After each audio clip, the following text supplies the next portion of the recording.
Hello, everyone, and thanks for joining us today at the Lenovo Stage here at the Gnomon School in Hollywood for our Art of Marvel's Spider-Man event with Insomniac Games. My name is Anton Apparella. I'm the education lead here for our games program at Gnomon. We have an amazing event lined up for you guys this evening. But before we get things started, there's a couple things I have to cover. So, firstly, the event is being streamed live on Twitch this evening, so everybody say hello to the people online.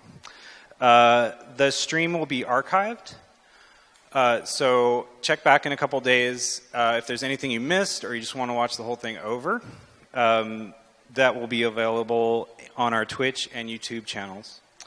We're very lucky to have such great support from our industry friends and partners. Special thanks to Wacom for providing us with the Cintiq that's being used up on the stage this evening.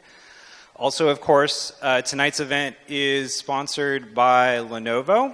A huge thanks to Lenovo for their continued support of educational events such as these here on the Gnomon campus. Also, a reminder, Lenovo is offering a 20% discount to attendees of the event. So if you're interested, please inquire at the check-in table where you came in. They have little discount cards if you're interested in that.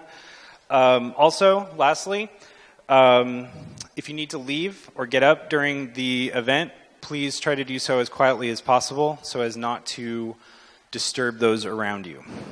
And with all of that said, I'm honored to introduce Insomniac Games Studio Art Director, Jacinda Chu. Please give her a warm round of applause.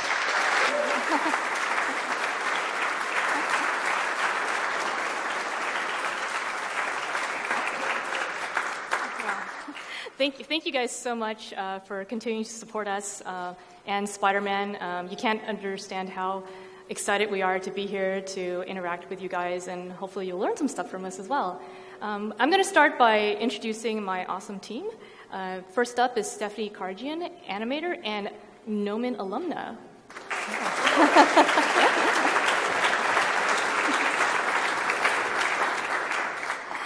Next up is Sophie Brennan, character TD.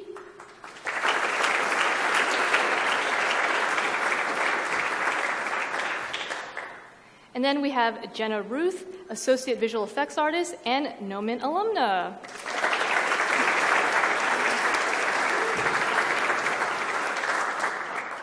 And last but not least, we have Enrique Naspolini, Senior Character Artist.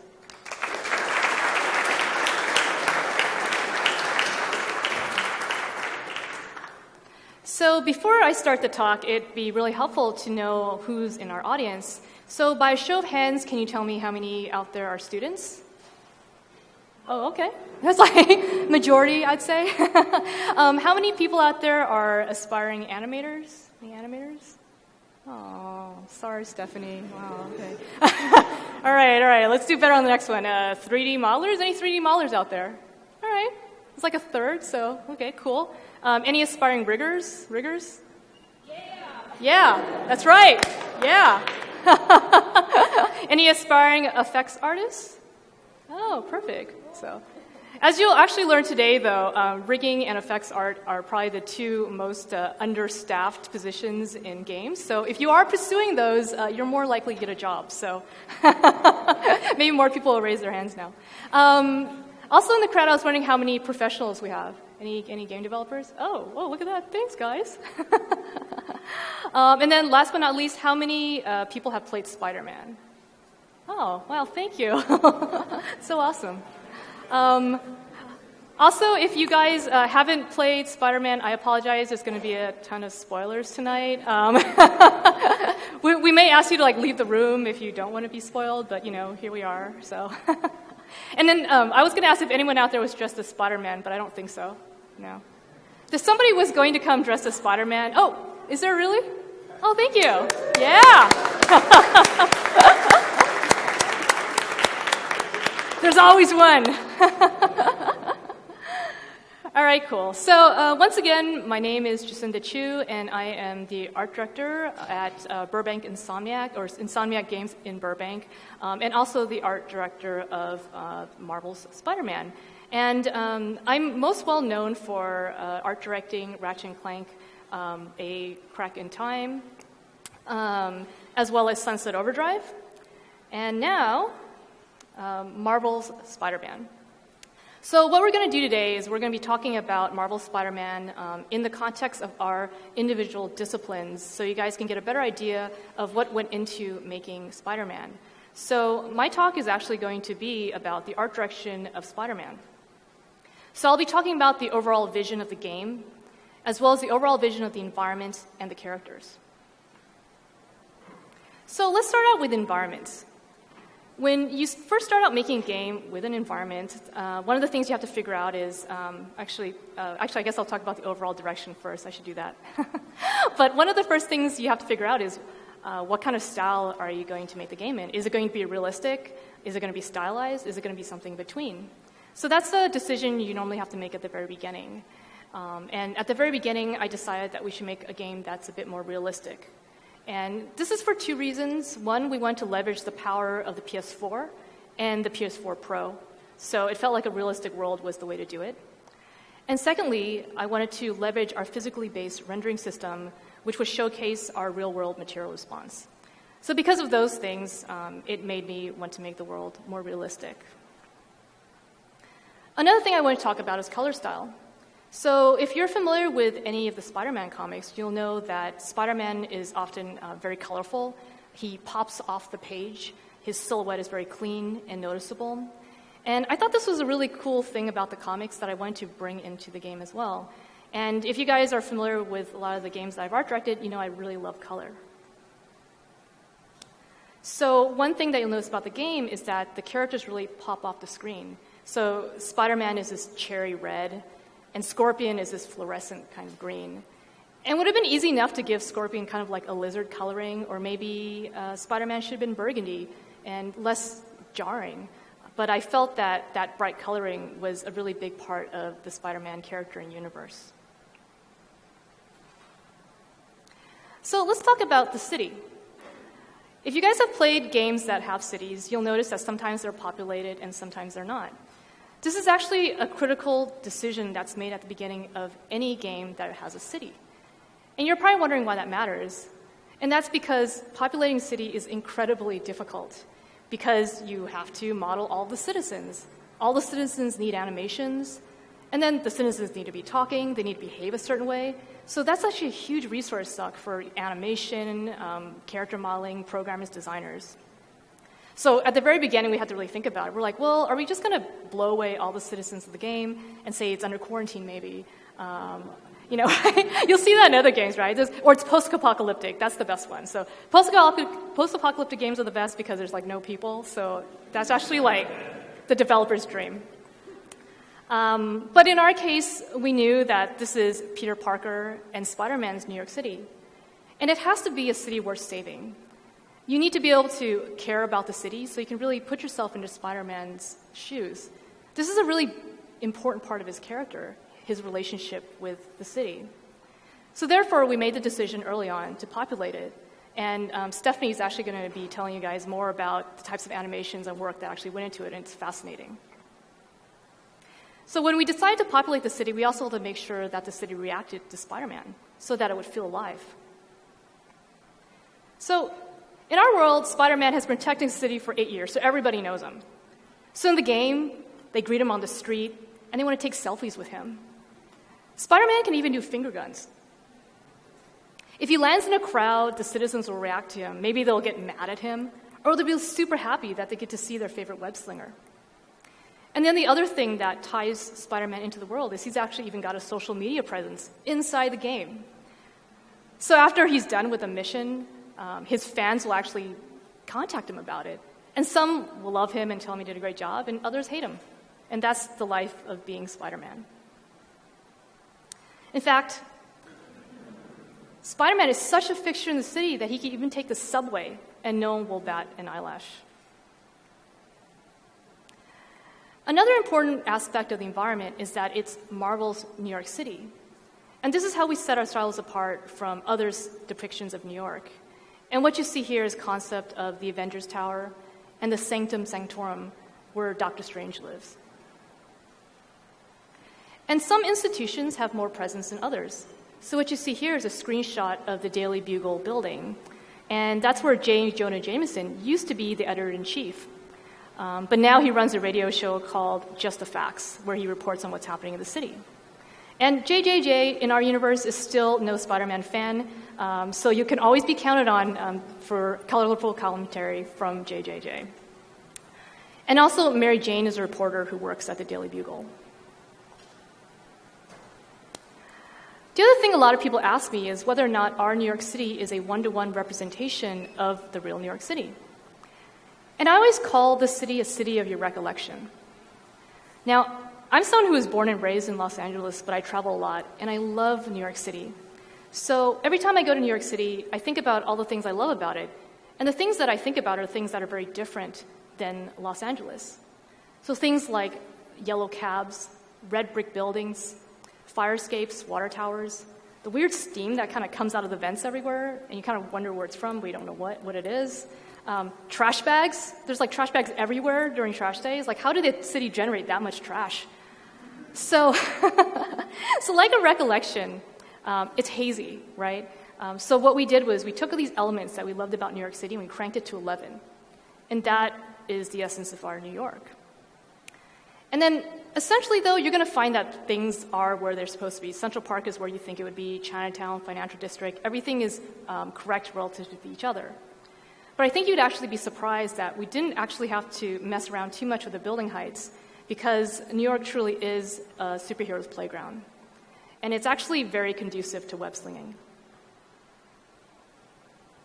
Now, another interesting thing about our environment is that it's affected by your actions.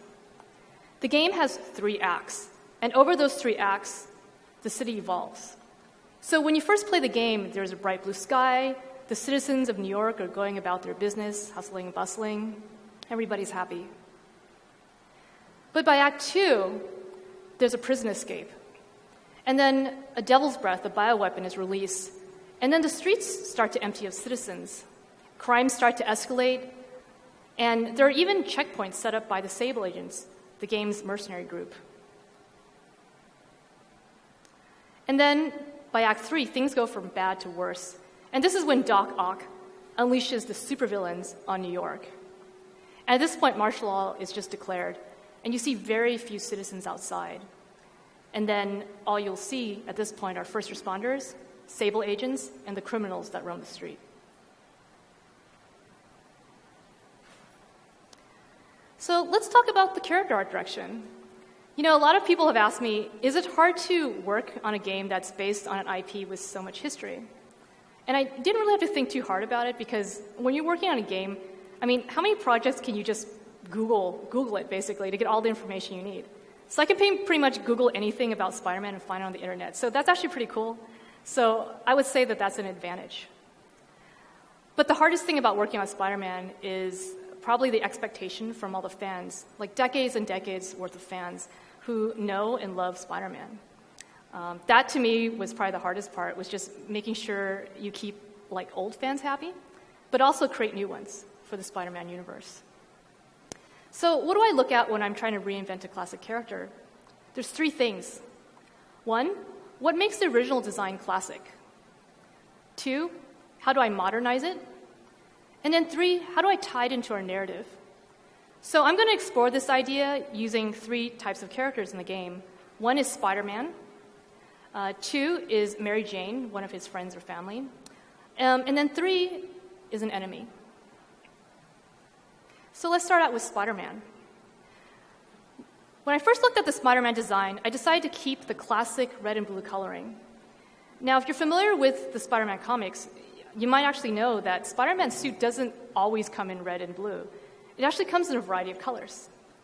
But in this case, because this was the first game, we decided that it should have the classic blue and red, because that's the color that most people are familiar with.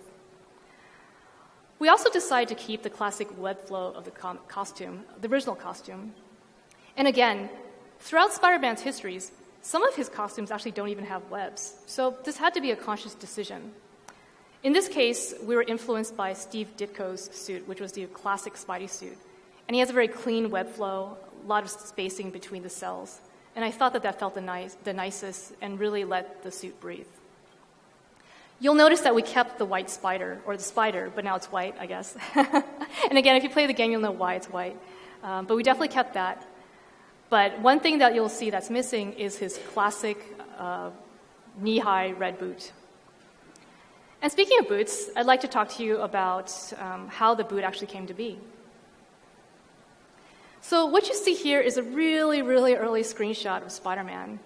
And what we normally do during pre-production is we'll grab old assets. In this case, it's an old Sunset Overdrive asset. And we'll just give it a quick and dirty paint job just to get a feel for the design. Now, early on in production, I was adamant that we would not ship with a knee-high red boot because it didn't feel very modern to me. So I had it in my head that it would be super awesome to actually just double down on that red boot and pull it up, make it maybe even thigh-high. So that's what we did, and we checked into the game. And now, I've been doing this for many years now, and I've never had an idea that was so universally reviled and loathed by the entire studio. And at first, I was a little bit sad and indignant because I was like, you know what, you guys don't know anything. I'm the art director. My idea is pretty hot. But I'm definitely not one not to listen to my teammates, because they're all gamers and fans as well. So ultimately, we did not ship with the over-the-knee or thigh-high boot. So you guys are seeing a very limited edition screenshot. After this, we're probably going to obliterate it with extreme prejudice, so keep that in mind. So I had to go back to the drawing board. So in terms of modernizing the design, though, I had to think about what a young man in New York City would be inspired by if he was designing a new suit. And the easy answer would be athletic wear. And that's why Spider-Man's suit has a lot of paneling on it, so it's actually very practical and gives him support. I'll just flip back to this. You'll see, for example, that there's actually red paneling on his thighs. So if he were to do a wall run and he scrapes against the wall, it would protect him. So there's a lot of thought put behind the materials and the placing of all the paneling. But then you'll also see with the boot that it's become more like an athletic shoe. And that's because it's practical and looks cool. Now, this is another super early version of Spider-Man. And this was before we actually got the materials on the final model. And you'll see that when you don't do that, he actually looks like he's wearing a full body spandex suit, right? And it looks realistic, but it's not something you really want to see. So we didn't ship with that, but that's one thing to look at. The other really interesting thing about this particular mesh is that he's really, really skinny. And at the time, it was fine. You know, we had just gotten off Sunset Overdrive, and we made a lot of skinny characters. But one of the points of feedback that we got from Marvel Games early on was that they felt that his musculature was not heroic enough. In particular, they told me that his butt was not big enough. That was the thing that really bothered them. And if you guys have seen interviews with Bill Roseman, the creative director, he always says that it should be 2 scoops, as he likes to describe it. So I was like, fine. This was literally something they talked to me about for months. And I was like, we're going to get to it. It's going to be great. Don't worry about it. It's going to be awesome. So at one point, we did have to make him more muscular. And again, what I'm going to show you is a screenshot that very people have gotten to see. And again, I had to dig really deep into the archives. It's literally the only screenshot I've been able to find of this time in production. And this is when we made him very, very buff. That's what he looks like. So you can see he's got massive quads, and he's got a trunk to go with it. So we checked this into the game, and we swung around as the quarterback version of Spider-Man. And it didn't literally look very good because, honestly, having such a big, thick guy swing around really interfered with the lines of the animation. It didn't look good at all. And it felt kind of slow, too. To have someone this big doing a lot of the acrobatic improvisation that you would expect from a character like Spider-Man. So ultimately, we went to something in between, and that's how Spider-Man came to be. So Spider-Man's universe is really interesting because a lot of the people in his circle of friends are his friends and family, and they're normal. That's how I describe them. He's not surrounded by super friends or superheroes, right? He's got people like MJ, Miles Morales, and Aunt May who are really important to the story and to his world. So the question is, how do you design interesting, normal characters? And I always feel that it's the ultimate cop-out to put everybody in jeans and a t-shirt, because even though that's what everybody wears, you still have to put some thought into it so that these characters really pop off the screen and can feel unique in their own right. So I'd like to take you through that journey using MJ as an example. When we first started out making the game, MJ actually wasn't a reporter. She had a desk job. So in this first concept that you see of her, you'll see that she's wearing a lot of corporate wear. So she's got a blazer on, she's got high heels, and her hair is down because she pretty much sits in the office all day. But then the gameplay changed, the story changed, and she ended up becoming a reporter, and then she also became a playable character. So we had to modify her design to suit the game and the story. For one, you'll see that her style then became a lot more practical. So I like to call it like tomboy chic, but she's stylish, but she's still approachable. And then one thing that's not reflected in this concept is that we actually put her hair into a ponytail, because if she's going to be playable, we thought that she would want her hair out of her face. So what do you do when you're designing this normal character? Well, what I like to do when I'm designing, again, a normal character is I really think about what a real-life person would shop. Like I think about like stores and stuff that they shop at, why they would shop there, what kind of job do they have, how much money would they make, what's their background, and how would they affect the decisions that they made. And then especially like where do they live. So what you see here is a concept of MJ's apartment.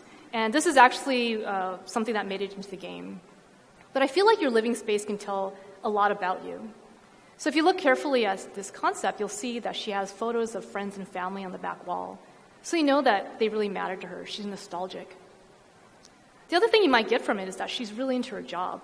She's got her laptop and camera on her coffee table, and it's surrounded by all of her research that she needs to do for her job. Her space is cluttered but comfortable, and she's definitely not a neat freak, but she's not dirty.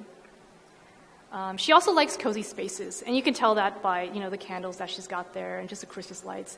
Everything feels very warm and cheerful.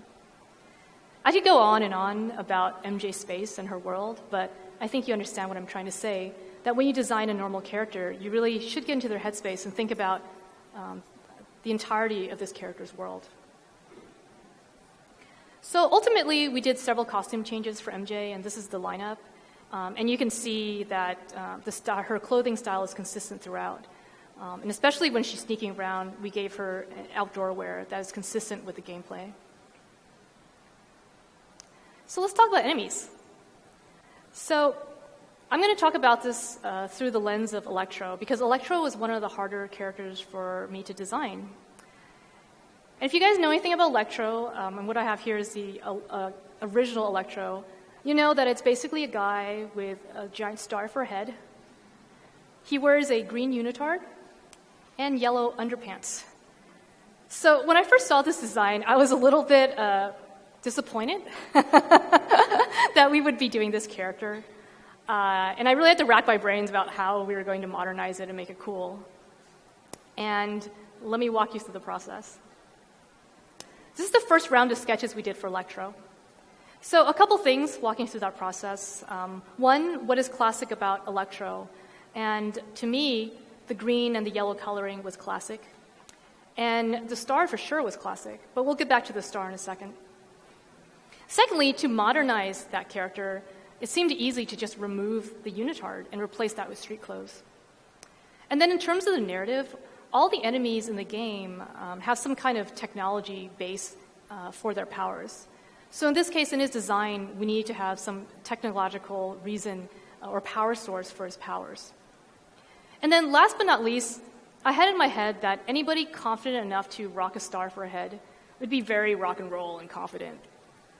So this is why in the first round of concepts, you'll see we kind of have like this rock and roll electric villain. And ultimately, we went with sketch number 2, and that's on the top row, second from the left. So this is round 2. And In round 2, I felt that other than the electricity, we were really starting to lose the look of the classic electro. You don't really see the green or the yellow, and there's not much to say in terms of the star. So we decided to pivot.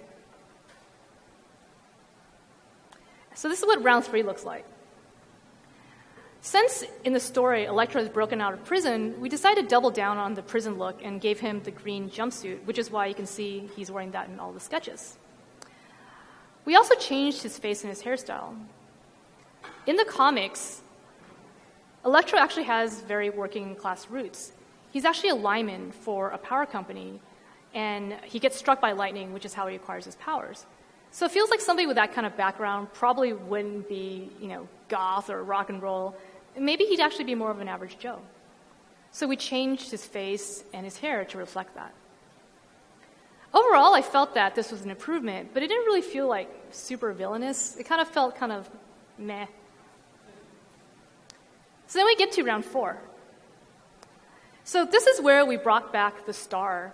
And again, if he had been struck by lightning at some point in his origin story, I figured we could justify the fact that he'd have a burn mark, and why not put it on his face? And that's why he's got a star-shaped scar on his face. In terms of his hair, we actually ended up removing most of it or shaving it off, because I felt like it was a distraction from the star on his face, because that should have been the center of attention. So that's why that disappeared as well.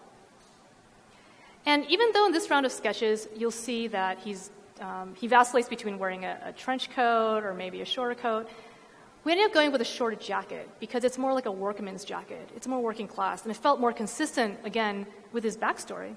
Because I didn't feel like he'd be wearing a trench coat. It wouldn't be practical. So this is the final design of Electro. And we did a few finishing touches to polish it up. One was we punched up the yellow, so you could see his shirt is really vibrantly colored with a bright saturated yellow that I really like. And we also really punched up the yellow electricity. And then we kept the green, but it's a little bit more subdued so that it doesn't overwhelm the yellow.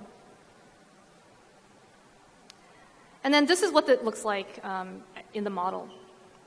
So when it comes to art direction, I think it's really important to fully explore the idea.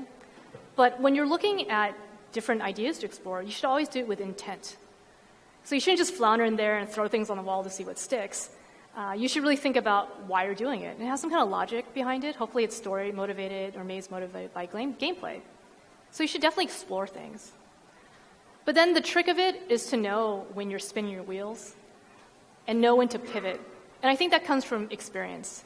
Because oftentimes, I think with new directors, they'll try something and then they'll just hit a wall because they don't know that maybe that's not the route they should be taking.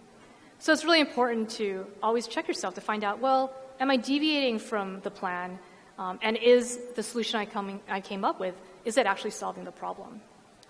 And that's how we're able to redesign and update Electro. So hopefully you guys have a really good idea now of the overall art direction of Spider-Man. And now I'm going to have Stephanie talk about animation. Thank you.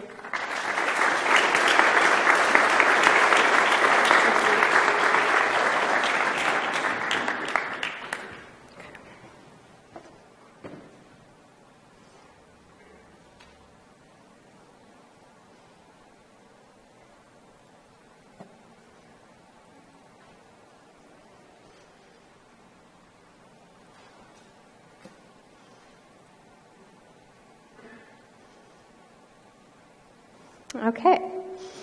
Hi, everyone. Thanks to Just Enough for the awesome introduction. Hello, everyone. My name is Stephanie Karjan, and I'm an animator at Insomniac Games.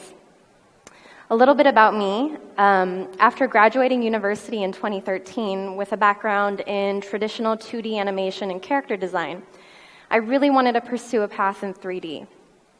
I had no idea where to start until my Intro to Maya teacher in university said if I wanted to be a 3D artist, I had to go to Gnomon.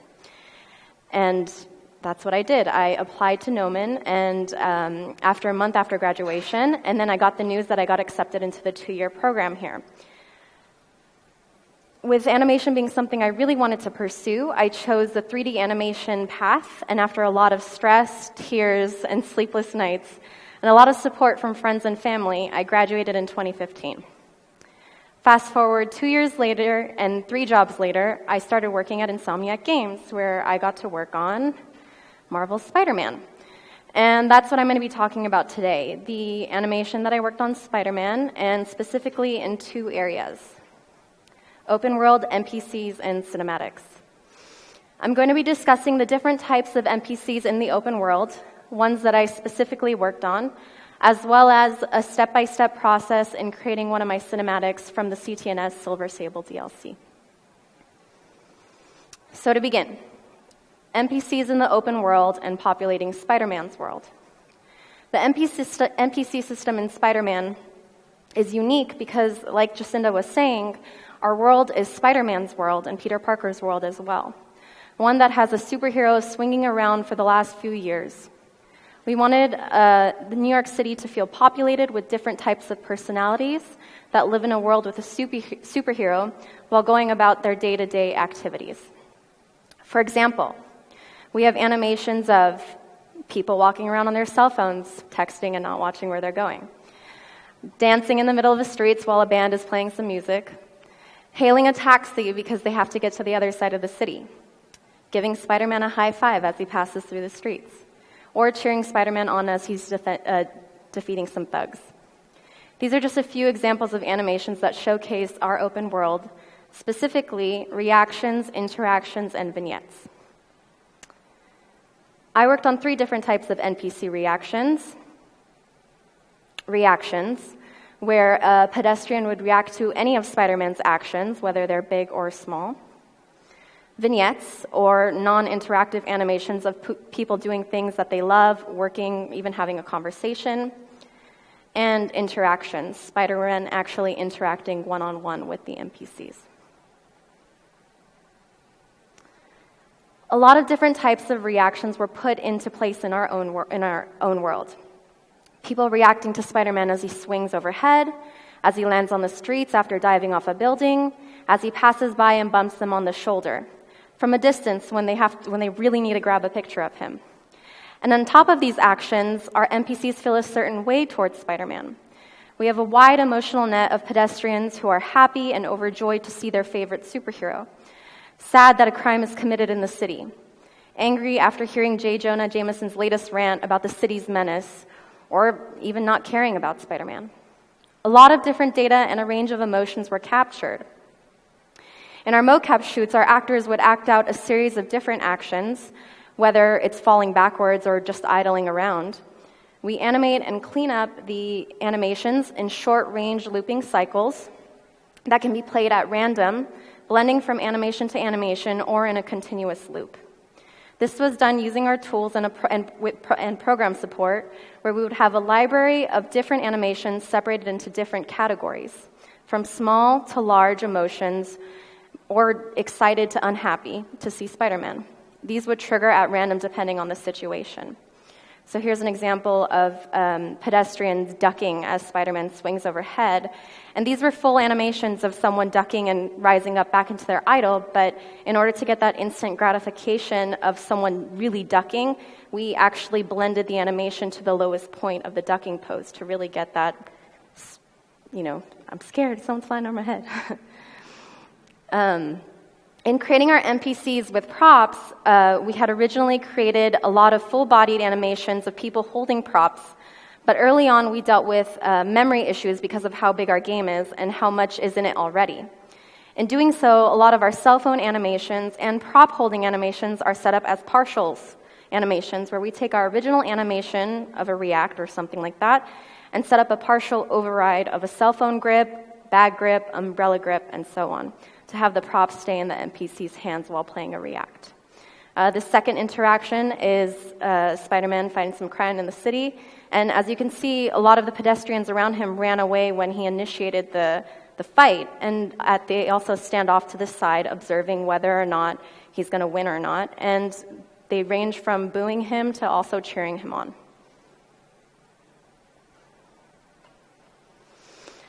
Now, vignette animations are set up a little bit differently. These are animations that are placed throughout the open world that don't need as much of a complicated setup, since there's no interaction taking place. but they are animations that are looped to be seamless from start to finish, and finding that start and end point for multiple characters is the challenge. But we have tons of different vignettes throughout the city. We have security guards, basketball games, Tai Chi practitioners, street vendors, construction workers, sitting pedestrians, dancing pedestrians, and so on and so forth. These were created with the mindset that people going about their lives, even with a superhuman in their presence, life still doesn't stop. In this example, you can see that Spider-Man's going up to a mansion, and some security guards are there making sure no one gets in, except for Spider-Man. We've also got a basketball game that was animated and created by one of my fellow animators, Lindsay Thompson, and it's a seamless basketball game that plays on a continuous loop, and we've also got the crowd around him just checking out the game. And the third example is some Tai Chi practitioners just enjoying a day in the park.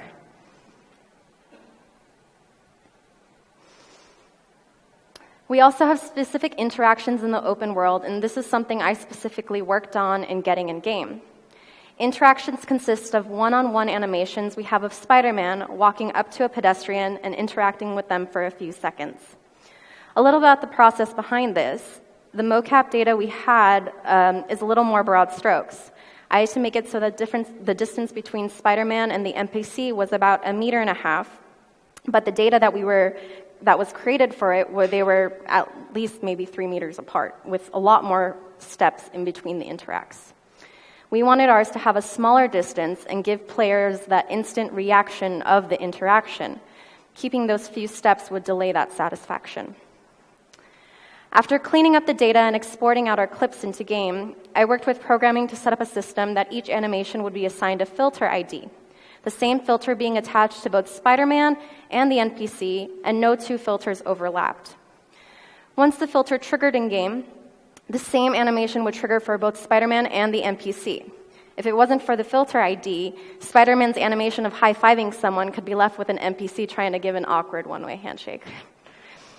It was also programmed that an interaction occurred in a zone Spider-Man set foot in. Once that interaction occurred, there was about a 25 to 30-second timer where Spider-Man had to distance himself from that NPC, and when he entered a new zone, another pedestrian would approach him to initiate another interact. We had a variety of animation made, around 8 to 10 clips for both male and female pedestrians, each with their own individual actions. We're just not limited to one high five that he would play on repeat. The players would get the satisfaction that each time an NPC would approach them with a prompt overhead, they would get a different interaction. So on the left, we have the awkward handshake, and on the right, we have a handshake made up on the spot.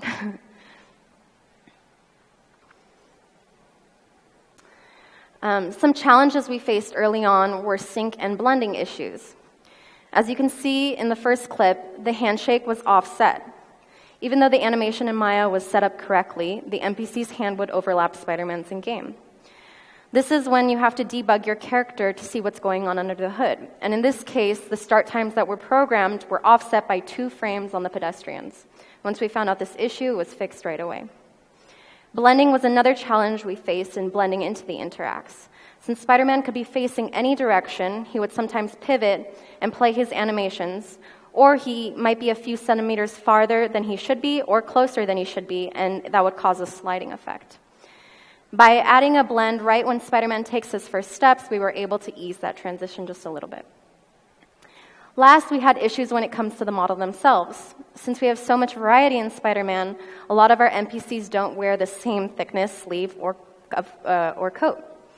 We have few animations where Spider-Man has his arm around someone and it's either floating or clipping into the NPC. This was something where our team decided to split the difference and be okay with both issues. There wasn't much we could do about the pedestrian clothing variety, so sometimes you might see a little bit of a floating arm.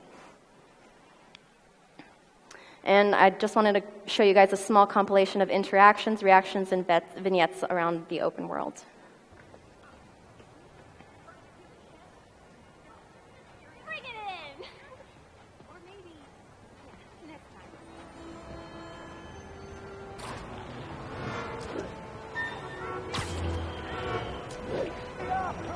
Hey, Just taking a break. Spider-Man. I know the guy in the Yo, network Spidey, doing that. looking good. The morning show with Spider-Man. Something heavy? What's with the outfit?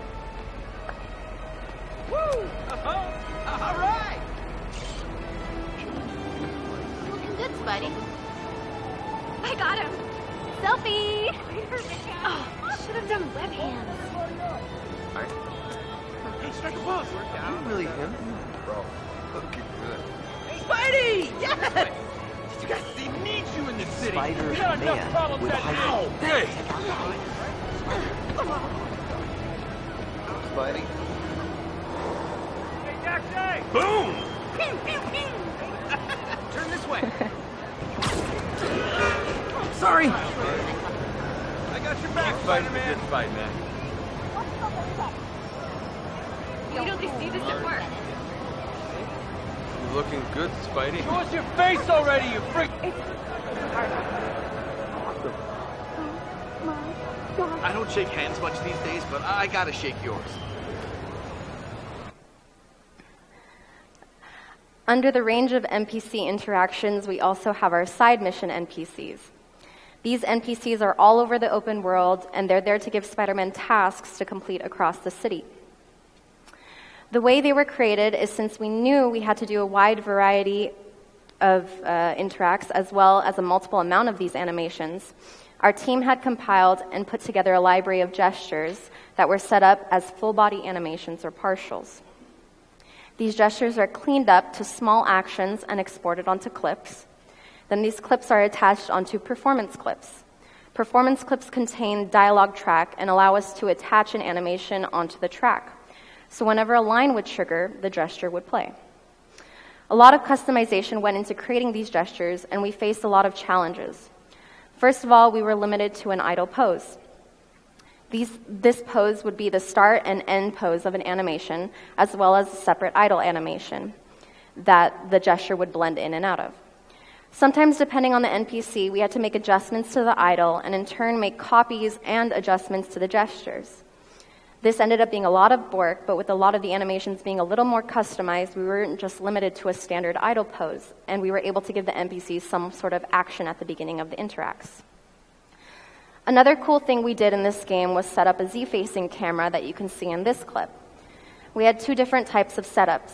This Z-facing that would track behind Spider-Man while the NPC's head and upper body tracked the player, or a more standard cinematic scene. Here's an example of the Z-facing setup. Well, listen, I'm not the best person to help with relationship problems.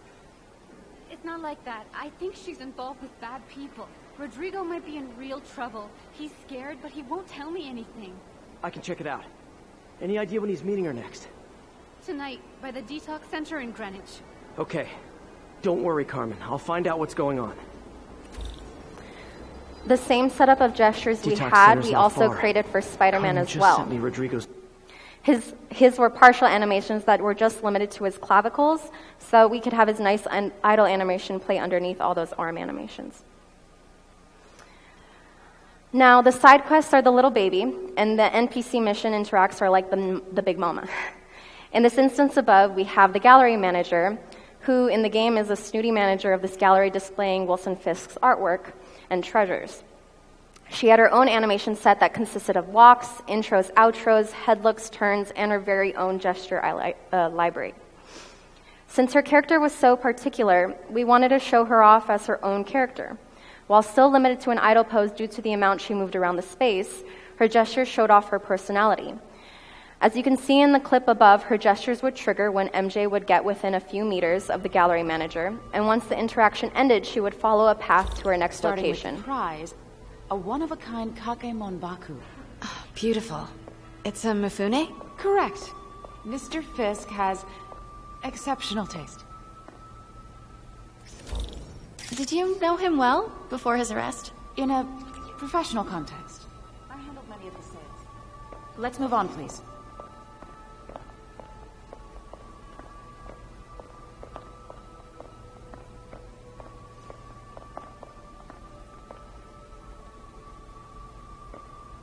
Now, this exquisite piece exemplifies the traditional Tarashikomi puddled ink effect.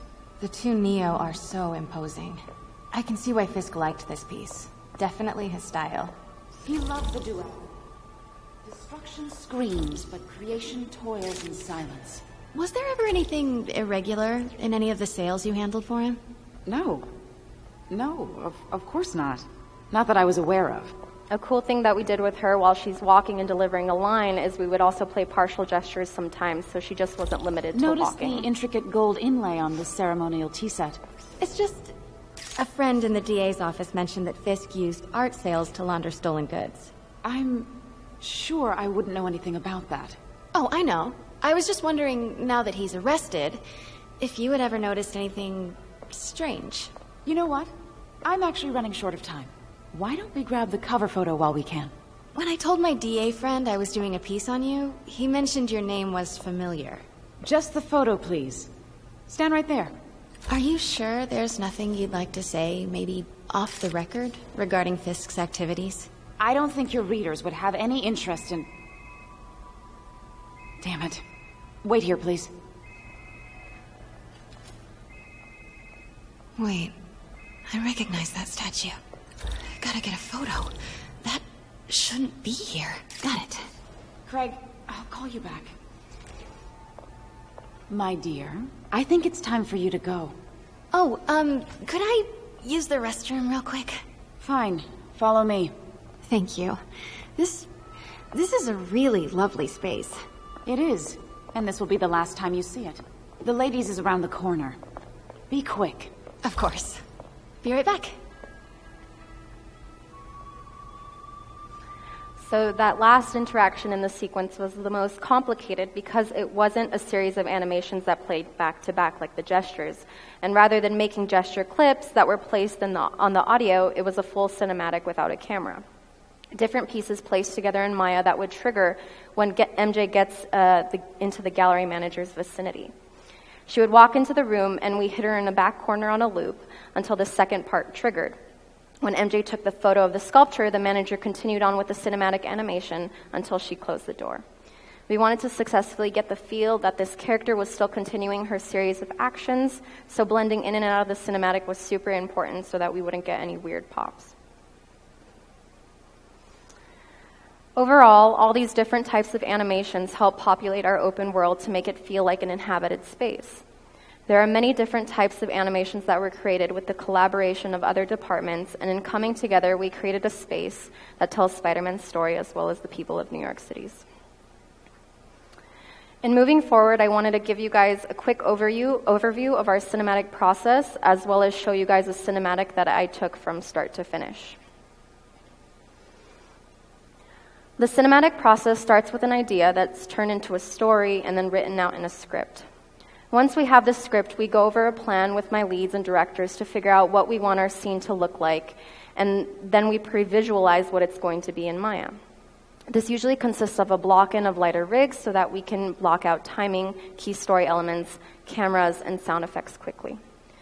After blocking out, the script is taken to the mocap stage with the previs in mind. Here's the mocap shoot I used that had different acting elements I needed for my cinematic. Taking the mocap data, I'll add it in my scene, and most of the time by using the stage dialogue for timing and preview of audio during the process, I'm working on my scene, cleaning up and adjusting the animations as well, and animating the different pieces in the scene. In this one specifically, Silver Sable is chasing a truck in her jet, and once she gets her final shot, she causes a huge truck crash. As she gets a hold of the thug and is about to get what she wanted, Spider-Man interferes with her plans.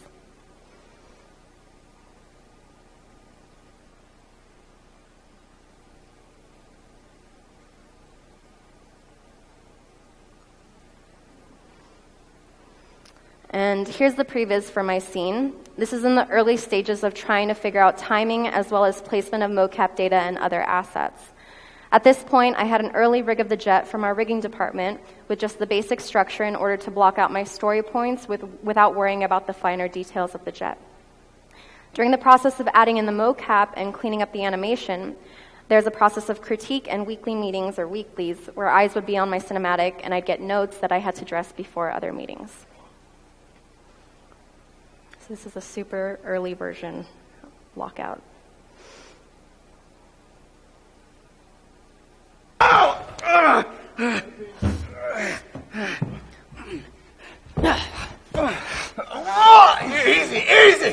Where's Hammerhead? If I talk, he'll come in. So you do what you gotta do. Whoa. Look, we both want the same thing. If we work together, we'll find him. Trust me.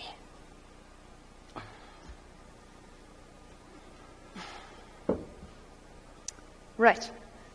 We work together. Like partners. Yeah, partners.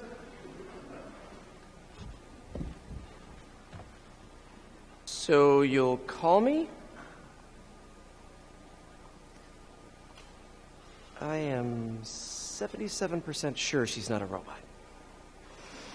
After getting the cinematic to a point where timing and cameras are locked, polish starts. But the cinematic is also sent off to different departments: lighting, visual effects, sound effects, and rigging. All these other departments are working on the cinematic at the same time I'm in the polish stages so that we can get the scene done according to the production schedule. This collaborative effort from all the different departments brings all the last pieces of the cinematic together, and in the end, I ended up with the next slide as my finished cinematic.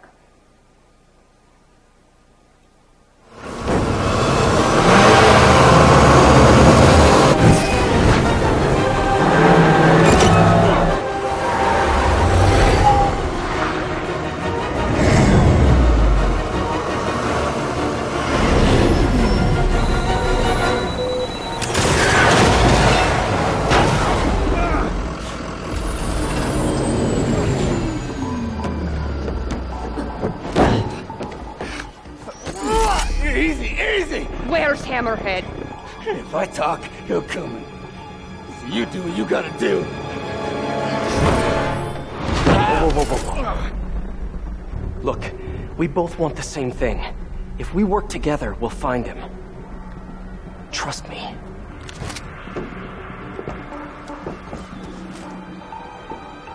Right. We work together. Like partners.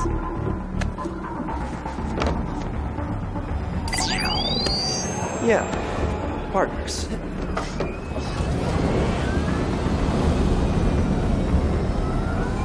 So you'll call me? I am 77% sure she's not a robot. In conclusion, our open world is a beautiful compilation of interactions, reaction, vignettes, and many other types of animations that make up the activities and actions of NPCs in the open world.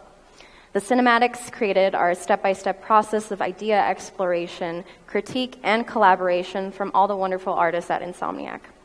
I'm thankful that after a few years out of Gnomon, I've had the opportunity to grow as an artist and in my craft in a studio like Insomniac Games, and can't wait to grow into that growth.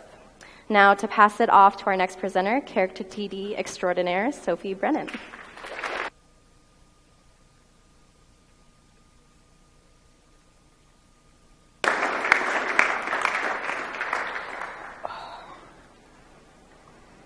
Oops, sorry.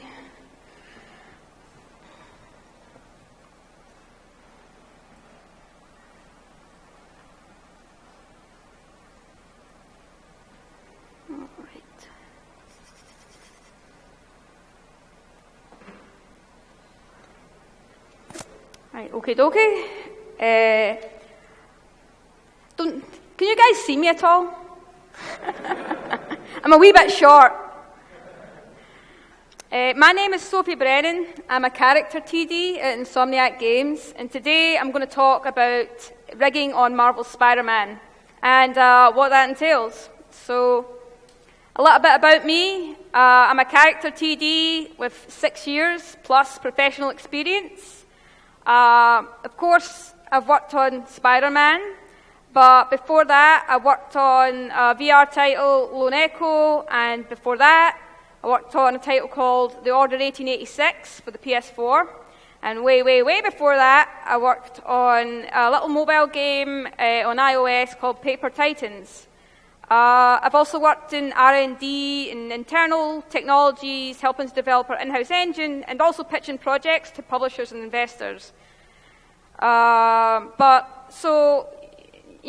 Earlier we had one awesome TD in the crowd, I'm sure. what is a character TD / character rigger? And you guys might have been taking a rigging class or be on track to be a character rigger, but I'm just covering it for full transparency here. I like to call us like a bridging discipline between art, it's mostly character art, and animation. We're a pretty specialist role. I describe us as a digital marionette maker, as it's the closest real-world analogy I can think of. We don't make the actual puppet, and we don't really pull the strings, but we wire up them to pull. For example, here I have a wee visual for you. We'll go over a bit of what the process looks like. So, a rigger will take the character model provided to us by a character artist and create a skeleton inside it. These bones are used to drive the mesh via a skin cluster, which is a kind of deformer that a game engine can read. And we, in turn, drive these bones with much more animator-friendly controls on top of that. The animators animate using these controls and thus create the animation. Usually, the animated character is exported to the game in 2 pieces. So there's the model, the skeleton, the skin cluster data, and the mesh itself, as well as all the material assignments. And the animation just itself is data. These 2 are combined, and they give you the final result, as you can see on the right here. That's just a little primer into what the production process looks like for character and rigging. So let's talk about actually Spider-Man and what it was like to be a rigger on Spider-Man itself. So yeah, what does it look like? Well, it was a huge challenge in many ways, and I mean that quite literally, because we had a lot of characters. Actually, we had a lot of characters. And we had, of course, Spider-Man himself, and all of his suits, our villains, and our thugs or enemy types we fight in the game, as well as all of our background NPCs or non-player characters who range from quest givers to secondary story characters. As well as that, we have all of our weird knickknacks and whatnots that needed to be rigged as environmental props, vehicles, other assets, squirrels, a bit of everything really. So how on earth do we manage all of this? And the answer is we reduce it down. And we reduce it down to what we internally were calling template rigs. So what are template rigs? So they are a starting point. So they get us a good chunk of the way there without starting from scratch every time. That means we can focus on the stuff that really matters. It's a good way to systemize assets. Systems give order to the chaos. Helping us categorize things reduces the noise and makes it clearer where things fit. For example, all of our bipeds use the same core skeleton. The core skeleton being the limbs, the arms, legs, the torso, the head. We can share animations. This reduces the overall amount of work being done as it can be shared, amongst the characters. It also means that animators only need to get familiar with a handful of rigs. If you're relearning a rig every time you go into a scene, it's almost like learning a new tool. So being able to minimize that really gets them up and running much faster. And while we can also share animations, we also have our huge mocap library to draw from, and we can apply them across all of our different rigs. So let's look at our biped or humanoid rig templates. So we have some pre-established archetypes. And all these archetypes were defined during production of the game on a need basis. Majority of our characters fit at least one of these templates, and this was done to make production smoother. As we had animation and mocap recorded to these skeletons, only having a select few would make that task much more manageable. Our skeletons would be modified as needed with additional joints, but the core skeleton, what I mentioned earlier, would remain. So 2 types we had on the upper left there was we had our women in flats and our women in heels. And this distinction is important because the heels actually change the pivot of the angle and lengthen the legs slightly, as well as change their foot planting. So this was done to create more variety and increase the quality of animations in our game. We split our men into several different skeletons, that being our civilian, our thug, and our large thug. The difference in these were mainly overall size and the width of the shoulders. We needed our enemies to look bigger and more imposing in the game, so you could distinguish them from our regular New York City civilians when in the game. You needed to be able to see from a distance, like, who's the bad guy, and adding that wee bit of size to them helped draw your eye visually to the correct person. We also had Spider-Man, who had his own unique thing entirely, and that in itself was huge, a huge undertaking. So he was pretty much his own custom template. Now, if a character didn't match any of the existing templates, we would create a unique one, a custom one. But this wasn't small, and when we did this, we'd need to do careful consideration. So I mentioned there the special cases, the custom cases. What would classify as custom? As I said, it wouldn't fit any existing archetypes, and we don't additionally see a need to make a new class based off this archetype. We would make a unique rig. So for characters like Rhino, this was the route we took. For characters like Doc Ock on the left and Vulture on the right, we would use a partial of an existing skeleton, but would have to heavily modify it with additional rigging. So we get a new character, right? What do we do? Well, let's run through an example. We'll look at Otto/Doc Ock again, and sorry for the spoilers if you didn't know it was the same guy, and he turns out to be the bad guy. Whoops. Well, so Doc Ock was an interesting case because he had these two appearances, right? He had Otto Octavius, who was Peter's friend and mentor, teacher, and we had Doc Ock, who's the imposing, ultra villain in the game. But in both of these rigs, he had to share the same core skeleton. We'd be solving a mocap data to this skeleton, and it didn't make sense for his body to change because the only difference was his suit, right? So we looked at our templates, and we found the closest match was the civilian, and this was, even though he was an enemy type, he didn't start like that. And, even when we fought him, we were fighting his suit more than himself, so it felt appropriate to give him the civilian template. So it was a good start for him, and using that template allowed us to get up and running quickly, as we didn't have to prototype anything new for him.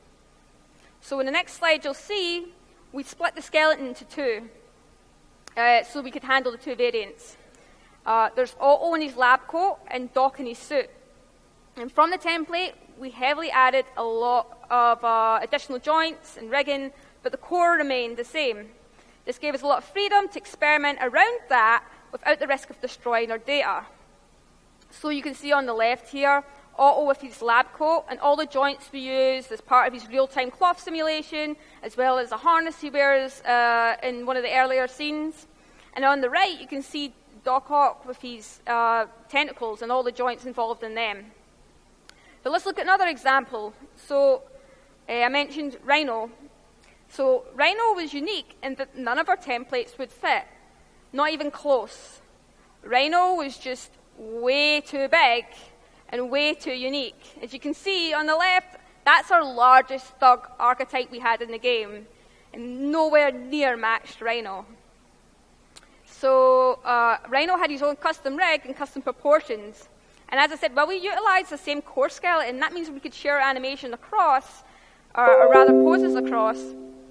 The entire rig was unique enough, and he used his own subset of animations anyways. So let's talk a little bit about developing the character. And because we talked about matching to templates, but that's only a very, very small part of the process. So here's an extremely simplified example. And you'll see Jacinda talked a lot about what it takes to develop a character from concept to actually getting that through. But I'll talk about taking it from the concept into game. So First, we're given that concept. It's decided upon. We like the look of this guy. Even before that, obviously, there was the iteration. But that doesn't mean it's final, because we're at a point where we're happy enough to take it to the next stage and check it out in the game. But the game will change things about it based on feedback we get, and design requirements might alter the look of the character. So as we talked about before, we match a character to a template if we can, and then we begin the sculpt. So the character department will take the template skeleton and all the joint pivots and create a character to those proportions according to the concept. So here's our first pass on the model. And at this point, we're also evaluating the concept itself, whether it would work. Does the character have large shoulder pads? Can they lift their arms? What about their knees? Do they bend? These all have to be taken into consideration. And we try and catch as many of these issues early on before we spend too much time actually making them. Now, between the next stage is actually where the majority of the work goes. There's constant back and forth and iteration before we get to the final model. As I said, changes are made based on feedback or the needs for the game, and this is a very long, laborious process, and new challenges constantly come up. You can try your best to plan around that, but creative work will always leave you with surprises. So you can see here we changed things about the wing design. We brought him more in line to look like an actual vulture, giving him the prime feathers that are closer to the body. We cleared his shoulder pads a lot. In the original design, he was unable to lift his shoulders really past his head at all, or past his clavicles. So we gave him more width to move around in. So even though we talked about going through the whole process here, even the first class model, we'll be rigging it straight away. So how do we rig it? Well, luckily at Insomniac, we have a sweet auto-rigging tool that does it all for us. And most companies have their own variant. Insomniac is no different. Our particular rigging system is built on a per-component basis, so each rig part is broken down into components like the arms, the legs, or single joints. And we then hook them all up into each other to create the full skeleton. This is an incredibly amazing tool that allows us to almost, break down and reconstruct the rig at will, and allows us to swiftly adjust things without too much impact. For example, if we're moving or changing the proportion of the arms, we can do that with pretty much a button click. So we get that to animators as fast as we can. We've got to get it in engine ASAP. This is because once the character is rigged at first pass, animators need to start putting it in game and need to start figuring things out with it, how it looks in the scene, how it compares to Spider-Man, how do we frame it, does it fit the needs of the cinematics or the gameplay mechanics that are built around it. The faster we get it in game, the more we can iterate on it and the better we can evaluate it. So this is often just a straight decimated version from ZBrush, so even that vulture first pass I showed you, even that's beyond some of our characters, which were, literally, straight from ZBrush initial sculpts. Skinning is not important right now, it just needs to not look broken. And we'll also use this for our previs for cinematics, so when animators are blocking out scenes, it doesn't get confusing. So just like what Stephanie was showing, when they pre-visualize, they need to have the characters to have context. For example, if we were using the same character for, everyone in the scene, we'd have Spider-Man fighting a bunch of Spider-Men. So here's early previs, including Vulture, Scorpion's literally just a dude with a noodle for a tail, and Rhino. But as I said, this is great because we can see how big does his tail need to be, how do we frame him into the scene, you know what I mean? We'll use the early previs to work all that out. So actually, when I said earlier that we use auto-rigger, we do, but it's a bit of a lie. There isn't really just a button. Our auto-rigger gets us a lot of the way, but almost all cases, we have to do a little additional extra rigging, or a lot of additional extra rigging by hand.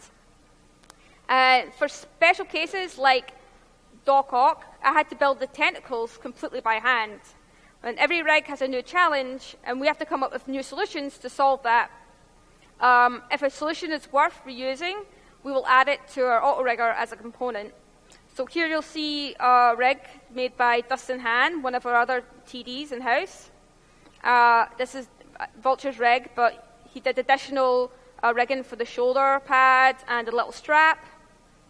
So it's automatic for animators, as well as a lovely little attribute that can animate all the feathers for you, because I really pity any animator who has to do that all by hand.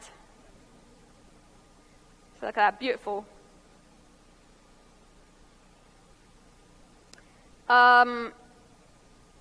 So let's talk a little bit about the feedback loop involved.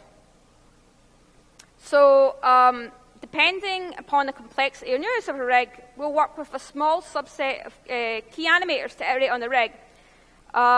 This could be testing a new system that we might roll out across the board, or just for a single rig.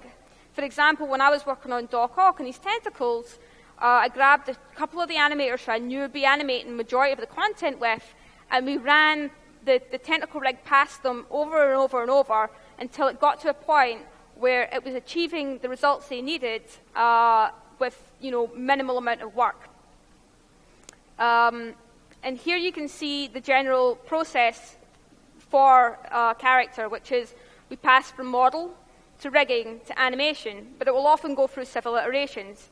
And you'll find that we pass back quite often between model and rigging. For example, I'll get a model straight away, and I'll be like, we need more loops in the armpits. This character's going to lift their arms, and we don't want to see those UVs stretching. And then for rigging and animation will go, oh, we need a control. Can you add this or that? This is the general process if the asset pipeline is smooth.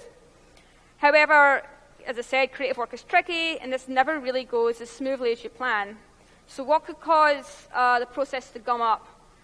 Sometimes it's translating the character from concept to 3D. It just doesn't work. Sometimes it's because there's a big story change. Other times it's feedback on not hitting the notes we need to really nail down that character. However, the systems we put in place make these potential disruptions less impactful than without them. The ability to integrate and iterate on content quickly is key to keep things moving and also rolling with the punches. And the feedback loop is also extremely important because it encourages one of the most important skills in game development, and that's communication. The better the communication, the smoother the process will go. A lot of communication involves in reaching a common point that both parties can agree on. For example, an animator may request a very specific control that they may have seen or used elsewhere. However, your experience as a rigger may offer them an alternative that they hadn't thought about that is more suited to their needs and that is more efficient than their original suggestion. In this case, it's a win for both of you. So you've done all that. The rig's looking good. The animator's animating on it. We're getting content through it. Now we're at the polish stage. Now we're going to bring it home. So this is where we can start to add the stuff that really makes it shine. And for this, here's an example for you, is additional deformers we used on Spider-Man. So this was work by Sergio Sykes, who's one of our character TDs. He's the Spider-Man man. And you can see in this video here on the left with correctives and without correctives on the right. You see that Spider-Man looks kind of skinny and weedy. There's not enough displacement on his muscles, and his back is all crooked. You can see this from another angle here. It makes a huge difference in his silhouette and his pose. And this is the kind of stuff that rigging can add after the fact, once we're up and running and got the animators animating. Other things we can also add are cloth or any extra rigging that is needed for the polish pass. So, conclusion. How did we do this again? We needed to systemize a lot of content. You work smarter, not necessarily harder. Make sure you're putting work into the right stuff. only polish at the end. Give content to people fast. Giving it to them fast means they can give you feedback, just as quickly, and it gives you more time to iterate. And there will be a lot of iteration. As I said, also polish near the end. And that's me.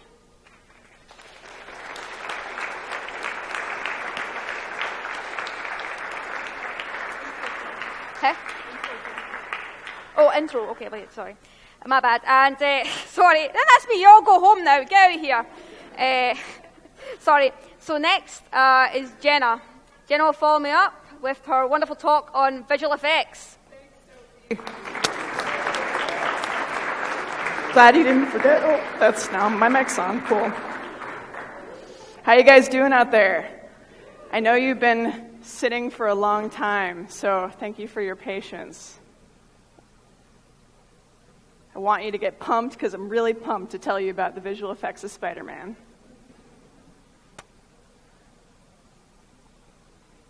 So, first things first, thanks so much for coming out tonight. My name is Jenna Ruth, and I'm a real-time visual effects artist at Insomniac Games. And I'm going to use this now. So, what are we going to talk about today? First things first, I find a lot of people don't even necessarily know what real-time visual effects are or what our job is working at a game studio. So I'd like to tell you guys a little bit about that, and for examples, I'd love to show you some of the cool stuff I got to work on Spider-Man. And the second thing besides that I'd like to talk about today is just sharing some nuggets of knowledge that I've picked up along the way and passing that on. Cool. So first things first, I'd like to take a moment to talk about my background. There isn't a lot of formal training for real-time visual effects, so people doing it tend to have pretty eclectic backgrounds. So like most artists, I loved drawing as a kid. So that meant naturally by the time I got to high school, I was making amazing works of art. I'm showing you this to tell you you can start anywhere, and honest to God, you guys are probably all drawing better than this now, which means you got a head start on me. Moving on from that, once I started taking actual art classes, I discovered painting, and I ended up going to undergrad with a focus in painting. And once I graduated, still loved painting. I was living in New York City, trying to break into the fine art world and the gallery scene, and really kind of discovering that it wasn't necessarily a good fit for me. Around the same time, I was getting back into video games. I discovered 3D art. So I had this kind of reevaluating my life choices moment, and that made me discover Gnomon School of Visual Effects. So I moved back from New York to Los Angeles to start over on the education, and I went here from 2013 to 2016, and I came out of the Gnomon full-time program as an environment artist for games. So my first gig out of school, it was at a tiny VR startup company. I was an environment artist there, and they really desperately needed to have effects work done. So I said, heck, I took one class at Gnomon. This is probably fine. You guys don't know if it's bad. And I was really surprised to discover that, I absolutely loved the work. So, the rest is history. From then, I went on to join Insomniac and continue the work I'm doing now. So now that that's out of the way, I'd like to clear up one thing really quick first. When I say visual effects, most people probably think of visual effects for film. And visual effects for film is very different from games in terms of the techniques, in terms of the pipeline. So let's go over really quickly some of those differences.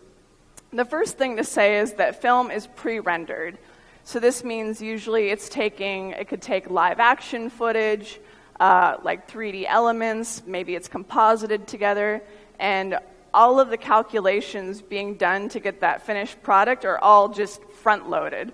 So it's calculating hard, and then the output is a video, and it's always the same. You always get the same shots. And then in contrast to that, real-time visual effects the camera is controlled by the player. So unlike film, it has to really be able to dynamically respond on the fly. And because of that, it has to run in a real-time game engine. And instead of rendering out all those frames ahead of time, we have to run at 30 frames per second. And that's just console. Like VR is 90, which is nuts. So everything has to be really optimized and to run very efficiently. So what's the role of a visual effects artist at a game studio? Communication.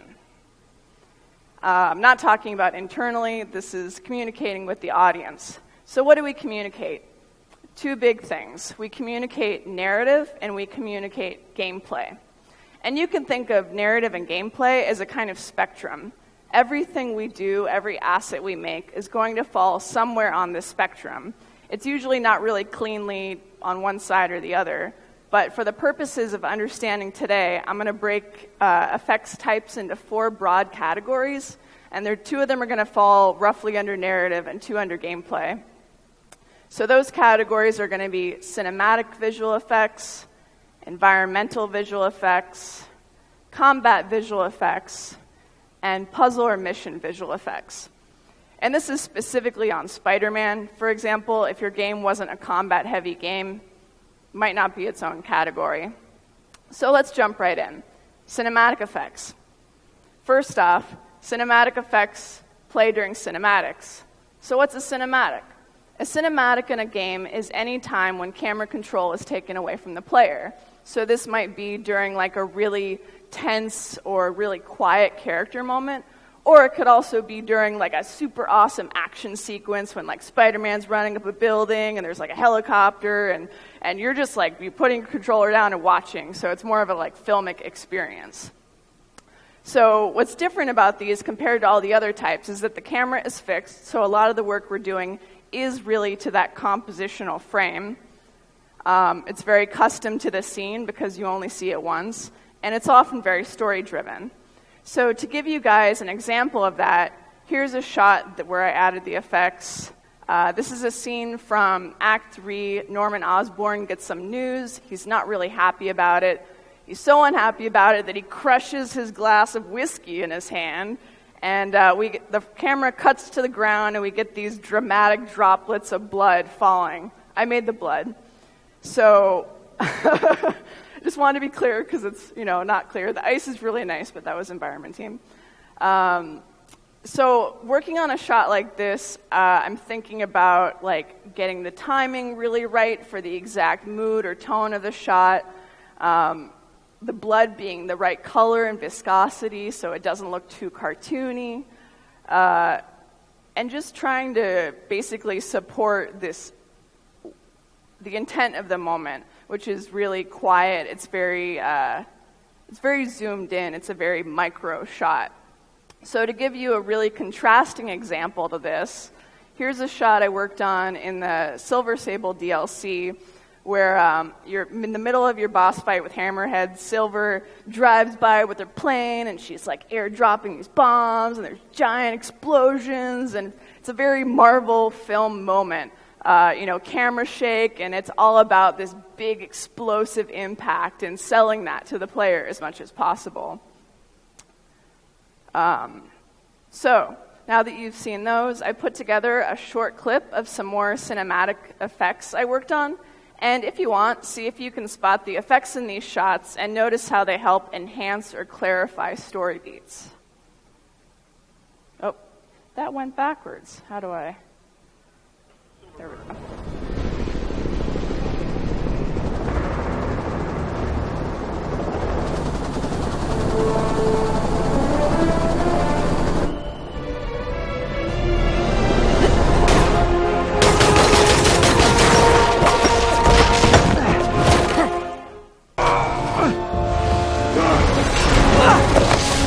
Oh, hi, Rhino!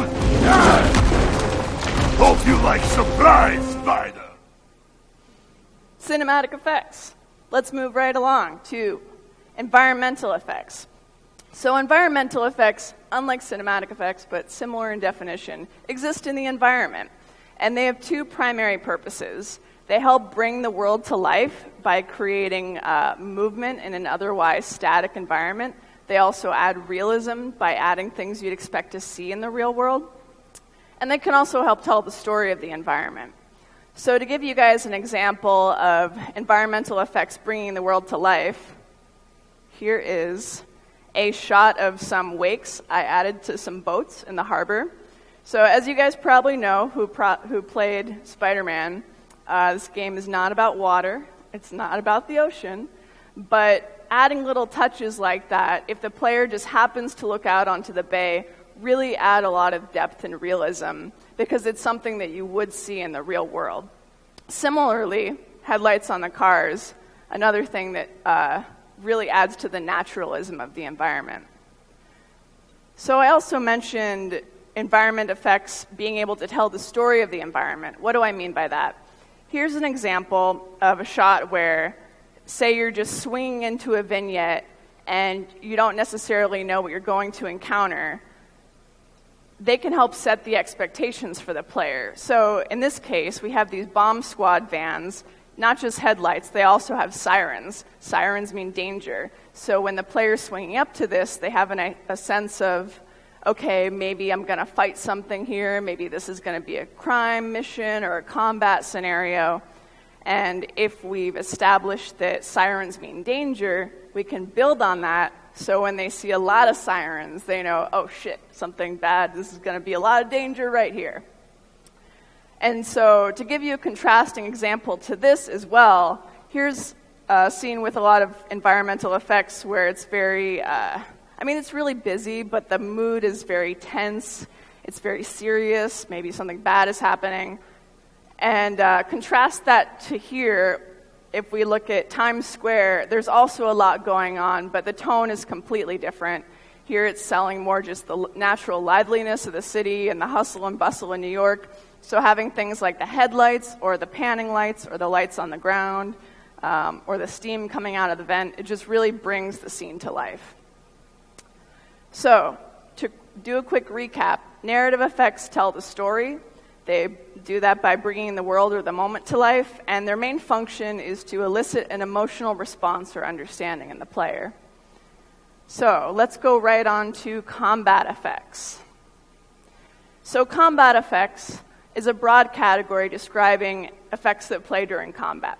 So this can be anything from like when you punch a guy and there's like a comic like pow, to give you like a visceral satisfaction of knowing that you completed your action, or it could be when you're fighting a boss and they're like charging up their laser and then they're doing their laser attack. Like it covers basically the spectrum of however much combat is in your game, that's how much combat effects you have.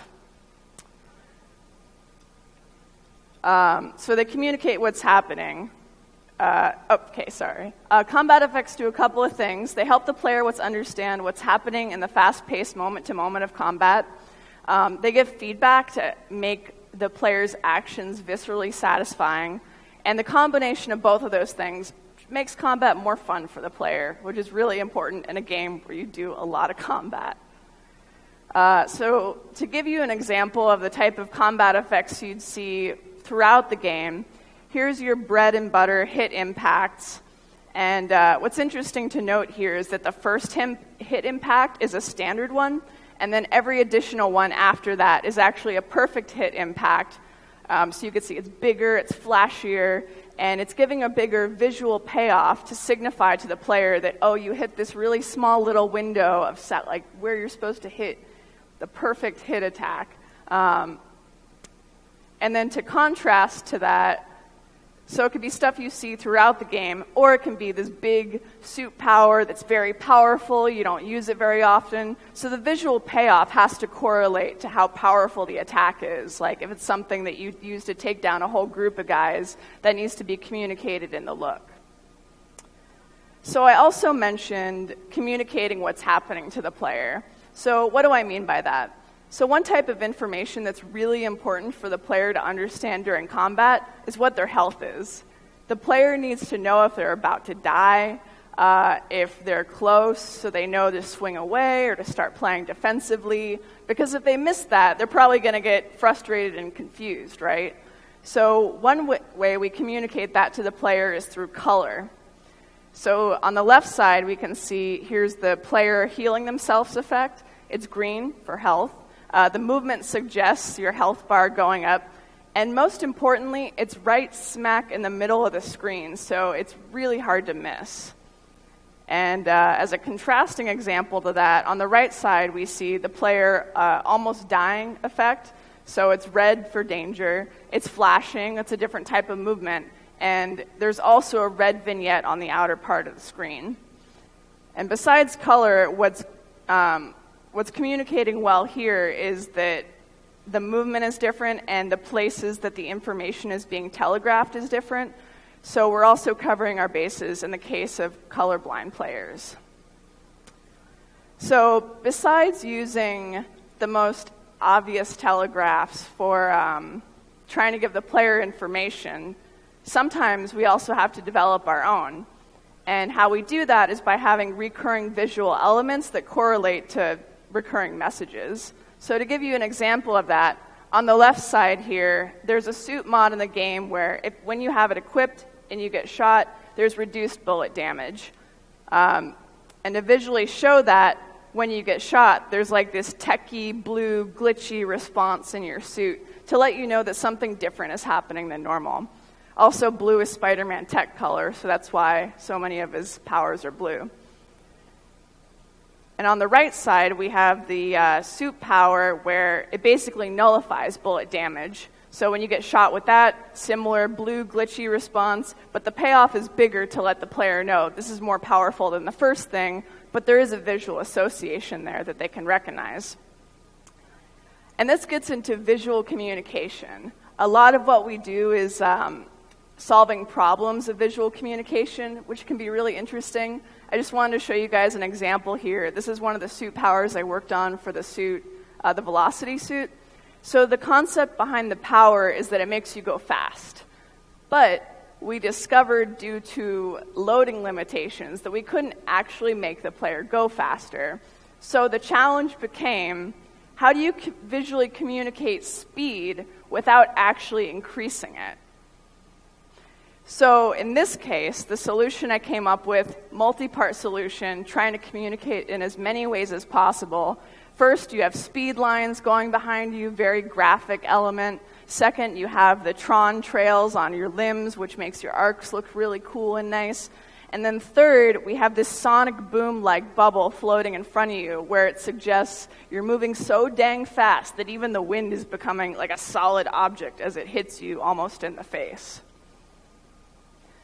So, let's go on to our last category, puzzle and mission effects. So puzzle and mission effects, also very gamey, non-combat related, also dealing a lot with visual communication. So what are these? These are the things that help you understand what to do and where to go in the environment. They can be things like a light on an object to help to signify that you can interact with it, or maybe some sort of like establishing a cause and effect relationship for the player. Like, okay, I push this button on the wall, and maybe this vent on the other side of the room emits steam or electricity or anything that makes the world feel more interactive. So to give you guys an example of that, here's the point of interest beams in the world. And the function of these, well, on the aesthetic side, they're meant to look like beams of light shooting up into the sky, but their primary function is gameplay. When you ping these, they show you all the places in the open world where there are missions that you can do.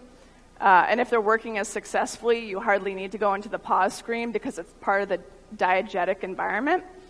And they're also color-coded, so based on whatever the color is, you know what type of mission is over there. So besides being able to find an objective that's static, we also use these in specific missions, such as the pigeon chase, yeah. And when you're chasing Black Cat in the DLC, in both of these cases, you're chasing a dark object at night. And without these trails, it might be pretty difficult to find the thing you're trying to find. So the trails help signify to the player, okay, here's where you're supposed to go, here's what you're supposed to be doing. So here's an example of a different mission that brings a couple of these ideas together. This is the Spider-Bot mission from the DLC. Basically, your objective is to defuse bombs, car bombs, bombs on cars. And you have this EMP pulse ability that you're using to defuse them. So for this, we had to communicate a couple of different things to the player. The player needs to understand where the thing is that they're trying to find, and they need to clearly understand if they've done their objective successfully or if they've failed. So the way we solve this is by, on the first part, putting a big red flashing light on it, which is a super film cliche, flashing light on bombs, but it's a cliche because it works. And in order to understand that they've done it successfully, when they use it close to the bomb light turns off. And we help them understand that by having a really clear radius on the ability so they know, like, okay, maybe this is outside the range of what I can do. So, quick recap.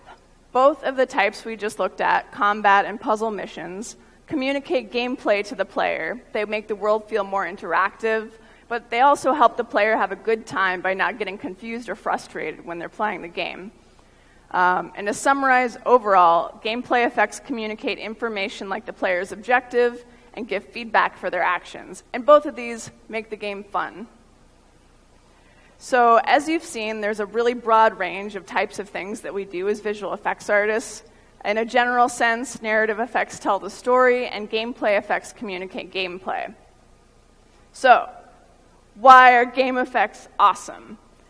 As you saw from everything, all the stuff that I just got to work on, we get to do a huge variety of things. We get to think about storytelling, and we also get to think about user experience.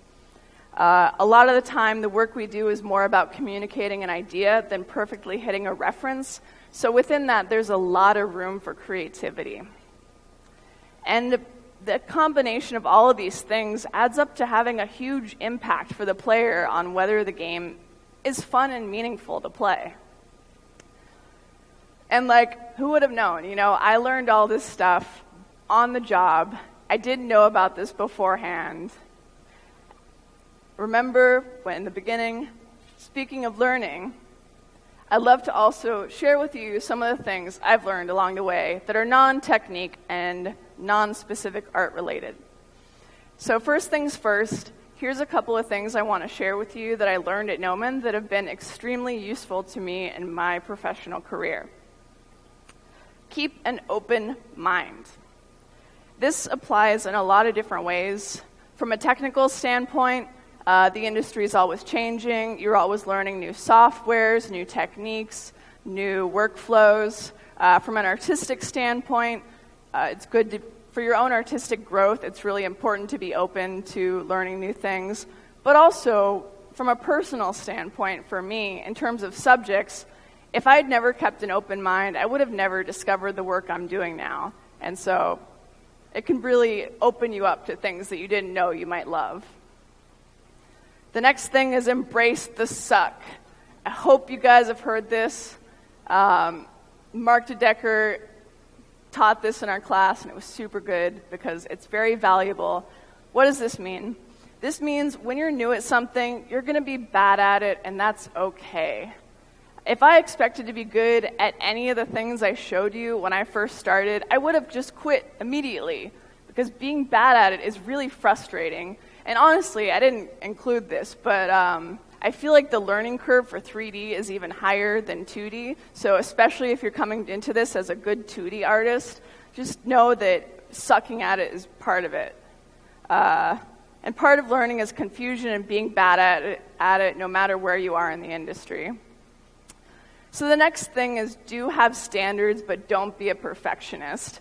And this is one that took me a really long time to figure out at Gnomon. Basically, like, you can't have high standards for everything or else you're going to kill yourself from overwork. It's really easy to noodle things to death just for the sake of having everything be super perfect, past a degree to which people will ever notice or see, like, all the extra work you've put in. So it's really important to be intentional about where you're putting your polish. So, that's stuff I learned at Gnomon that's been super useful. here's some things I learned since Gnomon. I did not learn them in school. I learned them since I graduated. Painful learning.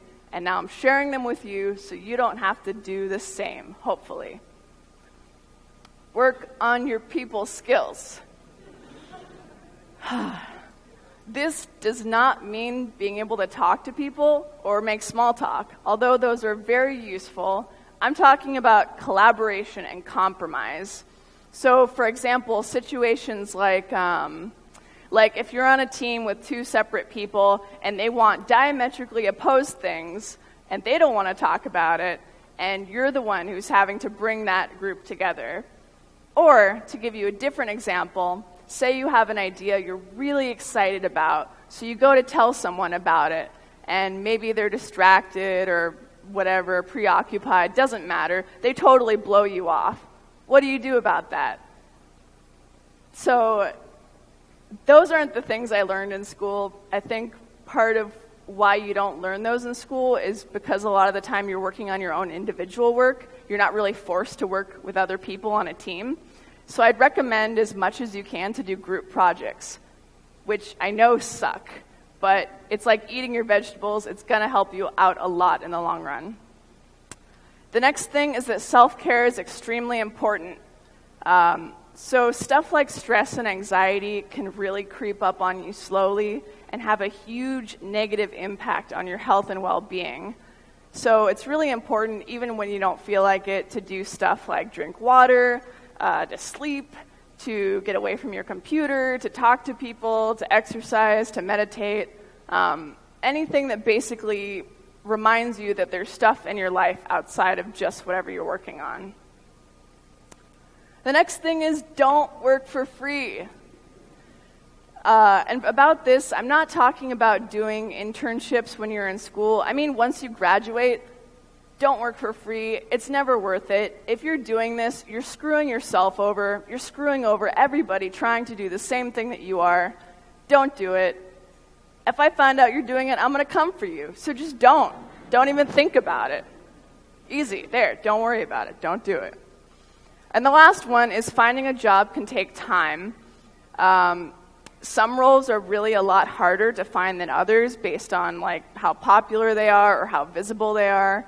I'd also love to include here that not a lot of people know about real-time visual effects, so there's a lot of job security there. And don't just get discouraged when you're applying if your friends get jobs first. And hiring can even depend on the time of year. So it's a really rough thing to deal with, especially if you go through 6 months, and just try not to let that weigh on your personal self-esteem. So let's quickly summarize some stuff we talked about. Real-time visual effects is a highly creative and involved field in many aspects of a finished game. We get to contribute to the story and the narrative and also the gameplay. All these things add up to help the player have a more meaningful experience and just have a better, more fun playing the game. So, this is amazing, right? I know you guys are all saying, holy shit, Jenna, where do I start? I want to be a real-time effects artist. How do I get into this? Well, I'm going to tell you. I'm going to tell you what you're going to do. First things first, I want you to go home and I want you to download Unreal Engine. As effects artists, it doesn't matter what engine you're using. We pretty much use the same tools. We use a particle editor, we use a material graph editor, and we use a Photoshop-like program to make our textures and texture sheets. So Learning Cascade, that's the particle editor in Unreal. Unreal is a great engine. There's a ton of resources, a ton of tutorials, great forums online. It's a really good one to start with. The next one is to join the Real-Time Visual Effects Forum. This is a really great community. A lot of people posting their work here. You can bring them questions. You could talk about programs. It's a good community to be a part of. The third thing is check out Jason Keyser's videos. So this guy is a real-time effects artist at Riot. His work's really good. And he has a video series on YouTube that's more about the artistic principles behind the work we do. So things like timing or color theory. And it's a really good place to start if you're interested in thinking about stuff like that. And the last thing I'm going to include is that this book is awesome. It's by Joseph Gilland, and this guy is a super old-school beast.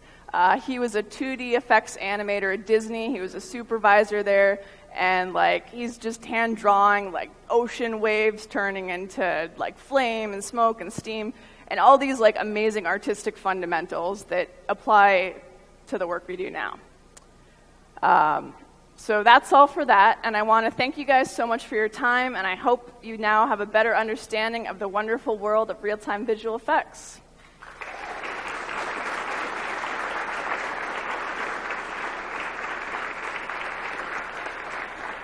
Yep. And now I'd love you to give it up for Enrique, our badass character artist.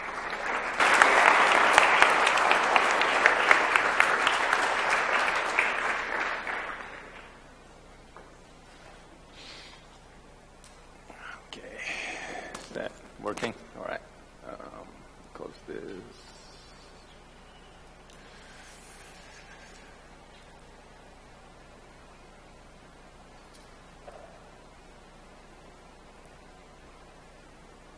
All right.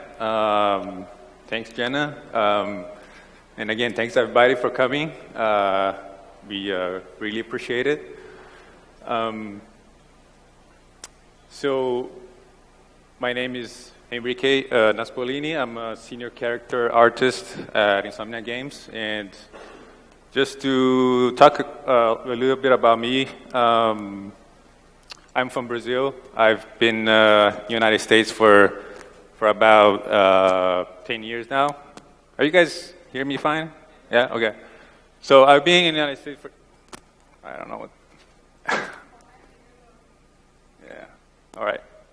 So is that good? Okay, so I've been in the United States for 10 years now, and that's the same time I've been working in the game industry.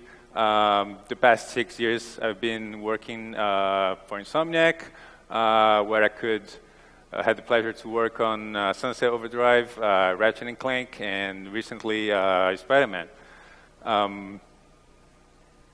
So I'm going to talk about the Spider-Man suits, and here's a really good shot of the Scarlet Spider suit in the game. This actually, I think, is one of my favorite shots of these suits ever. By the way, is any Scarlet Spider fan here? All right, okay. So in this presentation, I'm going to tap a little bit into the creative process, ideas and inspirations. As well, techniques that helped us make the Spider-Man suits hold up to the scrutiny of fans in the photo mode, because fans will really overuse the photo mode and really get close to the suits. In this presentation, I'm gonna split into 3 parts. There's gonna be reimagining the suits, where I'm gonna talk about the transition between the suits from the comics to the realistic world. There's also going to be suit detail textures, where I'm going to talk how we use them and the different patterns for the suits. And as well, like a little bit of the Substance Painter process, briefly about how we used Substance to a bit more than just texturing. So hopefully you guys enjoy, and you leave here with a better idea of what it took to make the Spider-Man suits. So before I start on the actual, the core of the presentation, I would like to, just, recognize that the advanced suit is really like the base for the guide or reference for all the other suits, right? It really set the bar. It was the first one we made. It really set the bar in terms of quality design, design choices, and construction. So it was really important when we started to make the alternate suits to just look at it and really use as a guide. So reimagining the suits. For me, there was basically 3 important notes or important keynotes when reimagining the suits, right? One of them is match the world. So the world was realistic, and we had to make sure that all these, all these comic book style suits, like from different areas, we needed to make sure that they would match with the present day and in the world that we built for the game, which is realistic. So, for example, the advanced suit it was conceived in the modern day, like in the present day. So, like all the design choices was like it was with the present day in mind, but the other suits was from different times. So they really needed a really huge update pass. Another important point is when making the suit is keep the identity of the suits. That means keeping it seems a bit obvious, but it was important to keep the core design, even though we had to update them up to the standards of the advanced suit. And another important thing that I like to use personally was what would Marvel do? And in addition to using the advanced suit as a reference, I think asking this question helps as a general cornerstone for updating the suits in all aspects, like quality, design, and design choices.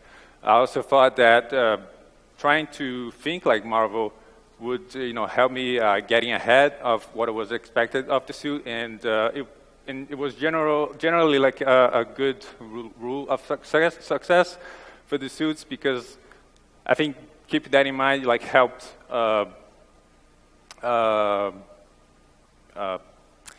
Helped do less feedback and get the suit right in the first couple tries. So here, there's the first example that I have here is the Scarlet Spider suit again. You can see on your left you have the comic version, and on the right the in-game version. And just let me. And you can see how the core design is intact, is there. We have the red suit, we have the blue hoodie, the belts are there, the canisters, the white eyes. So, but we updated other things, like we added paneling to the red suit, multiple fabric materials. We made the belts, even though they are there, we kind of changed a little bit to be more modern, so they are more like military themed.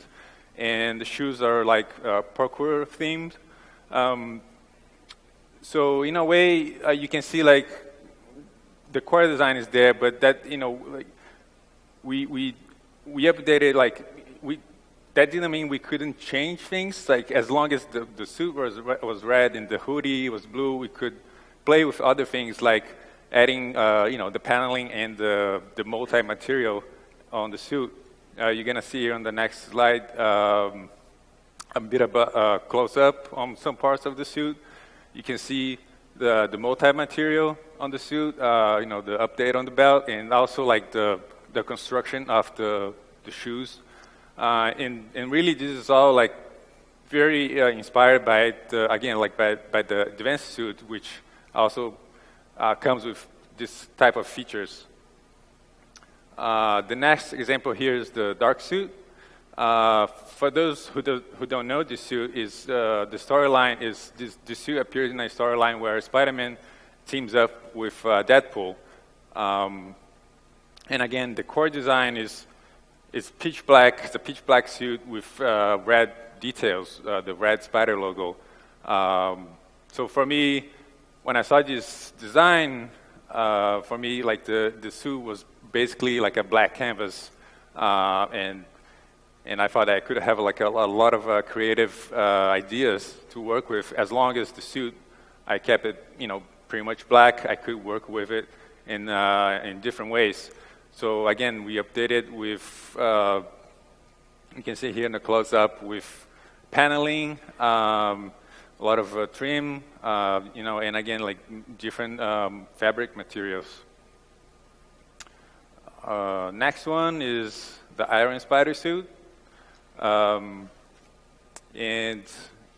again, this suit is made by Tony Stark, and the core design here is metallic red, and the golden spider logo. You can see on the comic version it's very kind of simplistic. It's just almost feels like a spandex with some golden details. For the game, we just wanted to kind of turn into a bit more like an armor because it's made by Tony Stark and he's an Iron Man. So we wanted to tie it in with the background of the suit, and we went as far as adding, like for example, the arc reactor in the suit. That's not original, but this is one of the things that I can think as like is the Insomniac. That's this Insomniac pass or the Insomniac flavor on these suits. You can also see that there's a lot of paneling and there's a lot of segmentation on the armor that indicates that he could flex his shoulders and his knees. So just make a little bit more.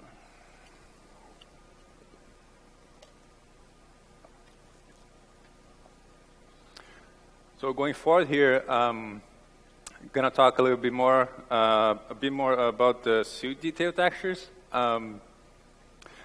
Again, three important notes on this subject.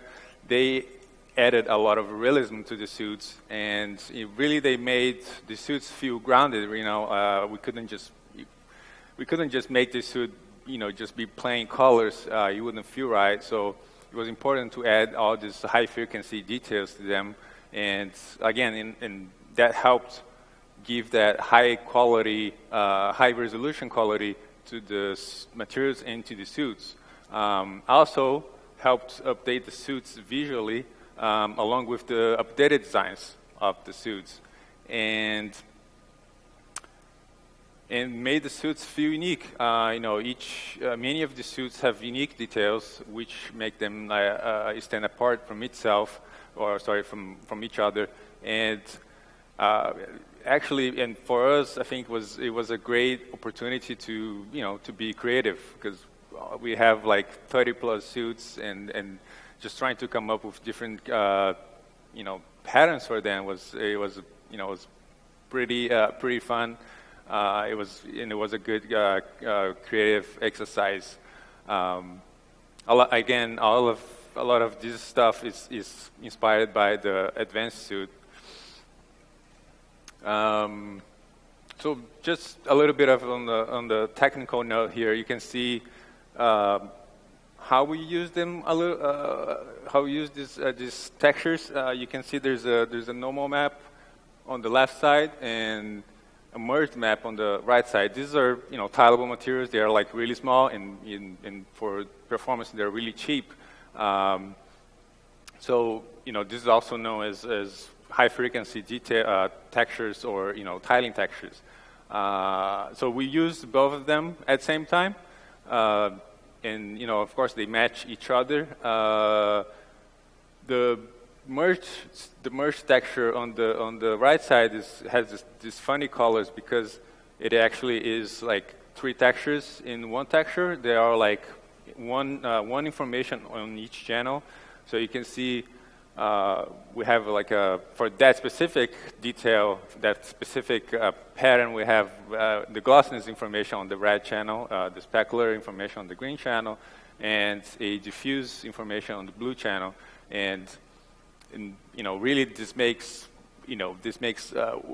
possible for us to add 4 times the detail on the suits instead of like maybe just a normal map.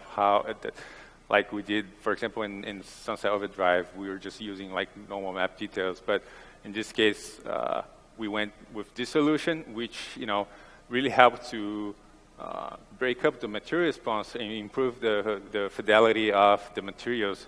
I think that for me, I think that was like a huge, it was a huge accomplishment in order to achieve like very detailed suits. So next, I'm going to show some examples of these patterns on the suits. So, for example, on the Scarlet Spider suit, you can see there's the close-ups on the left side, and on the right side, you can see in a grayscale form, you can see both of these materials or patterns that we used in the same suit in different areas, right? So you can see like up top we have a weave suit, more finer fabric detail, and in other areas of the suit we are using this other pattern, which is like a a even smaller fabric weave fabric, but with a mesh on top of it. So it kind of works as a like a protection layer for some parts like shoulders and the forearm of the suit. For the next one, we have the Fear itself suit. And for me, I think this is one of my favorite suits in terms of the details patterns, because I think because of the backstory.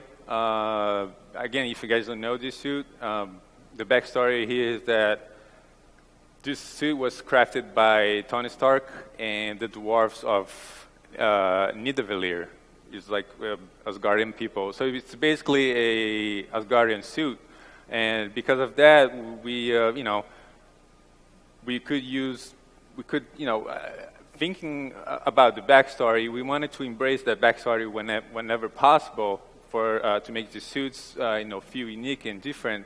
So, for example, we have the first detail in the top. We have like a scale type of detail for like armor, like again a finer detail, but more like a scale. And for the second detail, the bottom, it is more like like for example Thor's sleeves on his suit. So it kind of helps to tie it up with with the background of the suit, and tie it up with other things like Thor, and even like this bigger universe that is the Marvel universe. So I think this was a good example of using the background of this backstory suit story for the suits. The next example is the Spider Armor Mark IV, and again, just to give a bit of backstory, just so you can understand, the why of this pattern is this suit appeared in an Amazing Spider-Man, comic. I think it was one of the latest ones, in 2015 or something like that, where Peter runs Parker Industries. So he's like a Tony Stark of his own, of his own universe, and he's pretty wealthy. He runs this technology company, and so he has a lot of resources and stuff. And this suit, the Mark IV, is kind of high-techy, So the idea was to use a pattern that also like reflect that backstory, and kind of being a little bit more like a high-techy,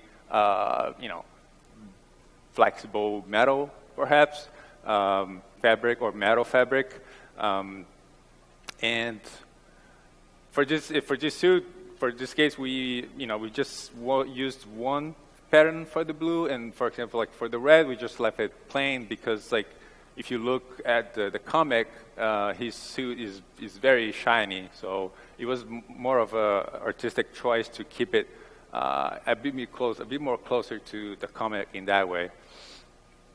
The next example here is the dark suit. And the dark suit here is really using just one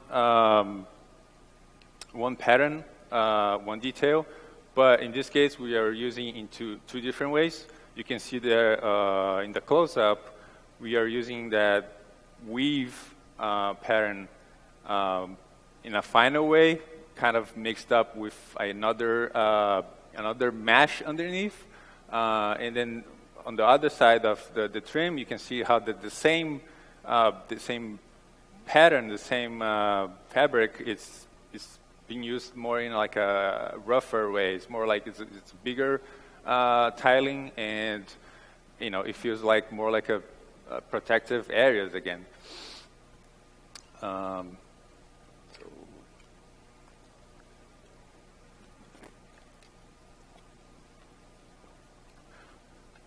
So next, I'm going to talk about a little bit about the Substance Painter process. In this case, I mean, of course, Substance Painter is pretty standard today. We used throughout the whole project is obviously used to to texture assets, right? But for this case, for Spider-Man, we realized that we could use for a bit more than that, and that was like used to actually design these updates for these alternate suits on the fly, because we had we had to make like 35 Spider-Man suits, and we didn't really have like updated concepts other than just like the actual reference from the comic book. So we had to come with a solution to make progress on the production of the suits, and at the same time do these updates. So we end up using Substance as a design concept software as well. And for example, it allows us to for a fast previewing game. That means that we could evaluate the materials and the textures and the design choices in the game into different in different situations, multiple situations. Like you could start like seeing motion, you could see different contexts, different lighting, different cutscenes, and really like within like few days to up to a week, we could see you could start seeing the suit in the game and start to think about what we had to change to make it better. Another thing was great flexibility. That means that if we had to make changes, and of course you had to make changes, it wasn't as painful as it would be if you had to, like if I actually was trying to do all these design choices in a 3D model, right? It was easier because all the adjustments was basically texture based. So you just go back, change it a little bit, fix it, paint here and there, and you go back to the game and you see it, and you see those changes. And tied to that made the feedback process a lot easier because, like again, it wasn't as painful to if we had feedback from our direction, it wouldn't be too bad. And because we could get this preview in the game with the materials and the textures, that means we could get the feedback earlier and really update the suits much earlier in the process.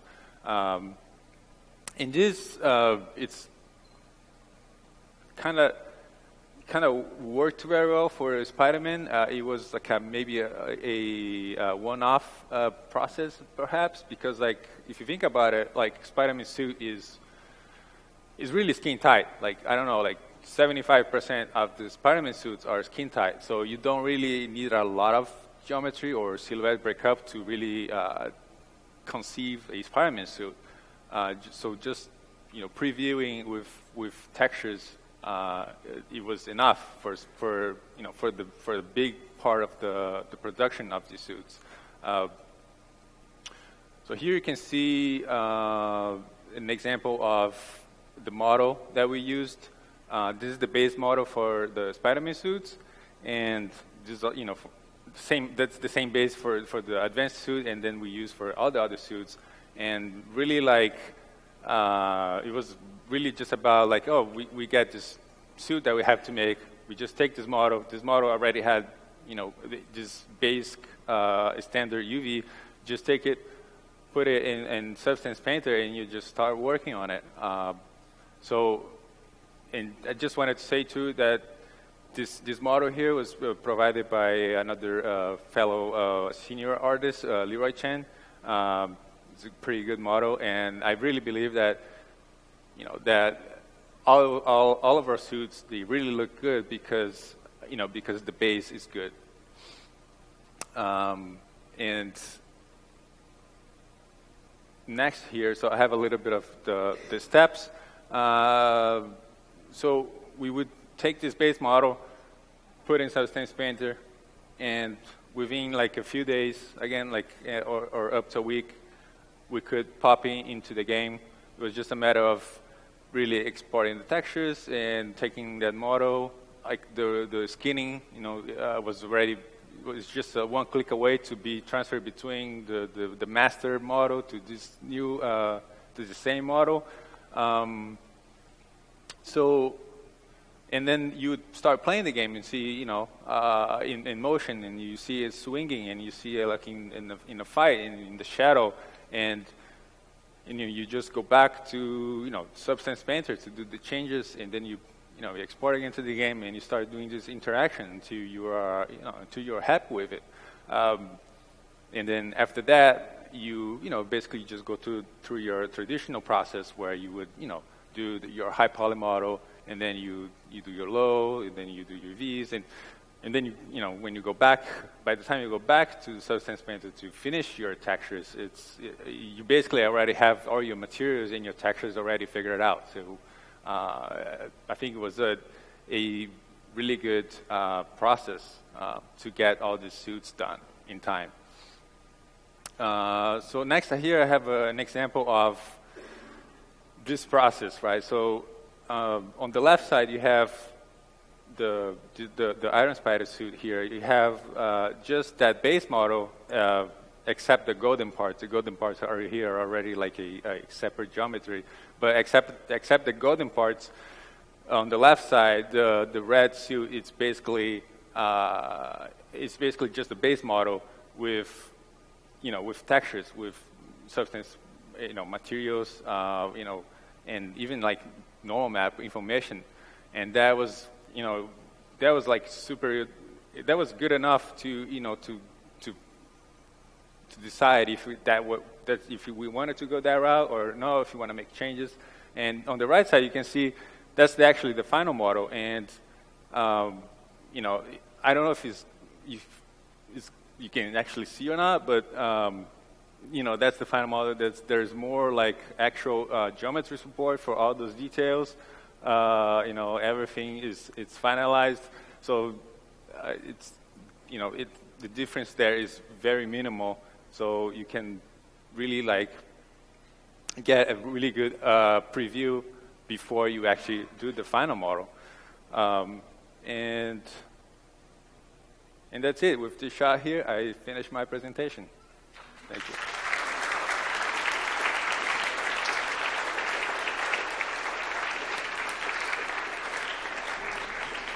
Are we doing Q&A now? Yeah, oh, exactly. Cool. Hold on, get your questions ready. Go ahead and raise your hand, and I'll come and pick people out. And I totally forgot, because I should go through my swag bag, too. Actually, I forgot. We have our new super cube thing, Mike. Free to actually throw it.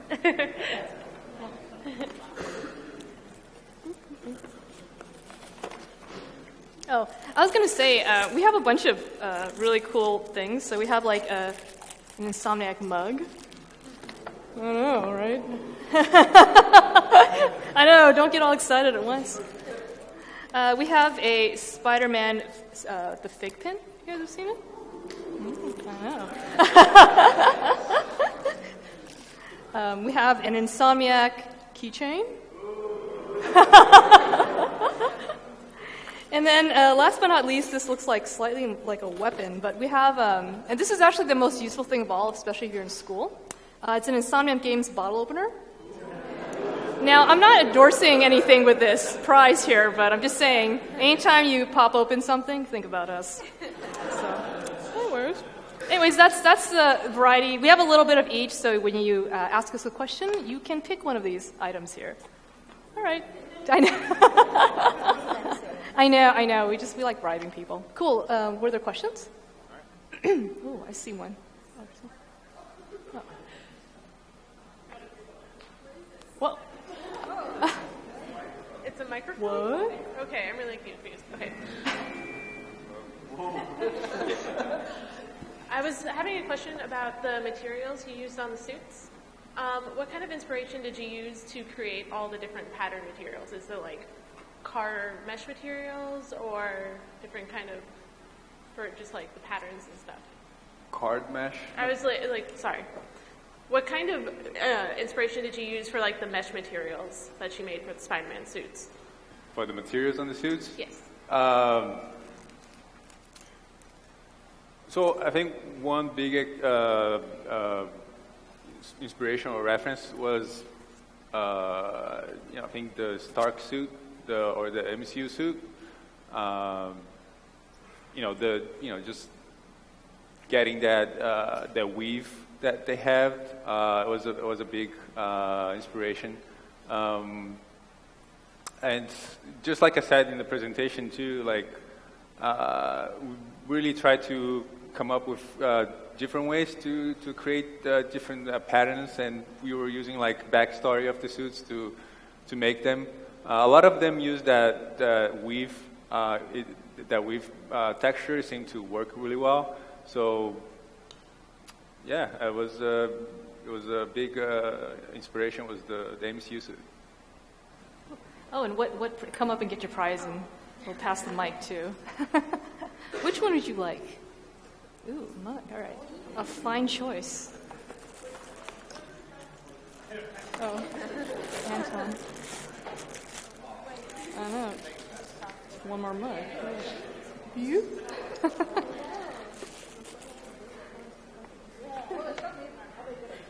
Hello. Hi. As artists and as an art director, there's obviously a lot of creative visions. I'm wondering how you kind of manage everybody's vision and get it together into a cohesive product that everybody feels like they contributed to. I was going to say, the only opinion that matters is mine. So clearly, there was no conflict or communication issues on the project at all. I think, a lot of people have talked about it, but for us, I think the main thing is communication. So for me, there was a main group of directors that worked on the project. So it was me, the art director, there was game director Ryan Smith, and then Brian Intihar, the creative director. So we actually all sat together really closely during production. And over the many years that we worked on Spider-Man, we actually gained an incredibly good rapport. So it was never ever a decision made by one person. We would all kind of come together at the table with ideas from our different disciplines and then talk it out. So if there was ever a time we disagreed, we would, because there was an odd number of us, we could always tie break it. So I guess we never got to a point where we didn't know what we were doing or we weren't able to make a decision. Oh, Great. Come and get your prize. What am I doing? How did I forget? I know. Pick one of these fine gifts. Look at this. What's he going to pick? Bottle opener. This is like a psychological test here. Cool. Don't worry, I got more. All right. Cool. Hi. So I was a little curious about, early in the talk you stated the question, how do you design interesting normal characters? And can you speak on, a little on the balance between the story team and the art team, and what's that relationship like? How does that process work to create that character? Oh, for the normal characters. Well, the way we normally start out a project is we start out with a story outline. So even if we don't have the script, because this is one thing I learned during production, because the joke is we're always asking for the finished script, but the finished script is never done, because we also have to consider gameplay. But early on in production, there's normally a story outline that kind of names the major characters and probably, to answer your question, what they do, right? And then from there, we will start doing sketches. And you're probably also wondering what happens if like something changes, or did you miss the email where Mary Jane became a reporter type of thing? But normally what I do is, as I'm talking to the writers, I'll say, hey, who are you feeling fairly certain about? And they'll tell me. And normally there's a ranking in my head. So we tend to work on the characters that we know aren't going to change as much. So Peter Parker is one that we're like, well, he's not going to change that much. But someone like MJ, we did some sketches of her at the beginning, and we, for example, didn't take her to model, because we just kind of let it sit for a couple months. And then the writers came back and asked for the change. But change is inevitable, so I do think that if there are changes midway through the story or even toward the end, we normally learn to accept them if there's a good reason for it. And we did, make changes to the story along the way. So I hope that answers your question. Cool. Come up and grab something from our swag table. All right. Next question. Thank you. So what are some of the main things you have to sacrifice in keeping the game running in real time? And how do you resolve conflicts between departments or even artists trying to do things with the available computational power? I'll start by, let me start by giving a brief outline, and I'm sure some of the folks up here can answer that. Yeah. But basically, when you're working in real time, there's a certain pool of memory. And at the very beginning of the project, we normally try to give everyone a budget. So there actually is a budget every team is supposed to work with. But sometimes what will happen is you might say, we might break that budget. So for certain scenes, we may say, you know what, we want the effects to be really important because we want a lot of rain, we want a lot of explosions. So maybe we'll take some of that budget and give it to effects. And then maybe the environment budget doesn't matter as much. But for the most part, the teams have budgets. Jen? I just wanted to give a fun example of, so sometimes it could depend, too, on how much you see this thing throughout the game, how important is it in the context it belongs in. So one of the things I was responsible for was headlights on the cars. And for the longest time, we actually had 2 lights attached to the front of the car, and they were shadow casting at a really short distance. So you could see them from far away as lights interacting with the environment dynamically, but then you could also get up close to them and see the shadow cast from your body. And very close to when the game shipped, those are things that we turned off. Or I had one of the rendering guys come to me, Tony came to me and was like, you got to get rid of these. It's just like blowing the game out of frame rate, and it's one of the things that, because if you put the camera looking down a line of cars, it would just be like stack, and totally tank the frame rate. But that could also be an opportunity sometimes to find clever solutions. So on the headlights, instead of being actually physically light driven, they're all cards floating right above the ground, which if you go into photo mode, you can kind of see them, but in the normal game, you never really are looking at them from that angle. I've got an additional on top of that is at one point during production, people kept coming up to me. I was working on Doc Ock at the time, and they kept saying, Doc Ock's huge. He's like, actually, our memory budget's going crazy. What are you doing with that model? And on some issues, well, one of the ones was it was a lot of temp stuff, so I duplicated out lots of parts of the model because we weren't sure how we were going to do his damage system yet. So it was all duplicates. It wasn't very smartly arranged. But Enrique gave me a much more optimized version. We popped that in, and that helps a lot. Another thing was they kept saying, you've got to make them cheaper. You've got to reduce down the amount of polys because there was a lot of polygons, especially considering the tentacles on him were very, very long and they could extend very far, but the geometry still had to be there. But I pretty much put my foot down and said, I'm not compromising the quality of this character. We've got to find other ways around it. And sure enough, if you stand your ground enough for what matters, we found other areas that were much easier targets to take the performance, back into frame without compromising one of our, coolest and most significant characters in the game. Yeah, so it comes down to negotiation and communication at that point. So come and get some sweat. Mm-hmm. Next question. I don't know who's got the mic ball. All right. Can you talk about designing the effects, since it is a more realistic looking game, and designing the effects to look like they're natural in the environment? I'm so surprised I got an effects question. Cool.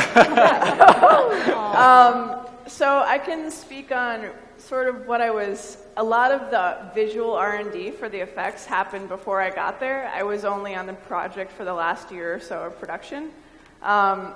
I remembered hearing early on that it was definitely, they wanted more of a like Marvel film style, where it's realism, but it's like hyper juicy realism, like more beautiful than real life realism. So they started from this very like everything has to be realistic as possible phase, and then as time went on and they needed more gamey elements, it kind of pulled back into being a little more fantastical. So within that, we tried to keep things as grounded as we could, but when we did need to extend into like things like technology magic, part of how we kept that consistent with the aesthetic of the world is making sure the palettes and like the level of detail matched other things.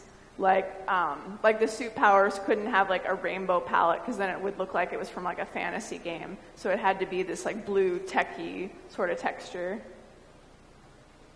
Yeah. Come and get your swag. Prize.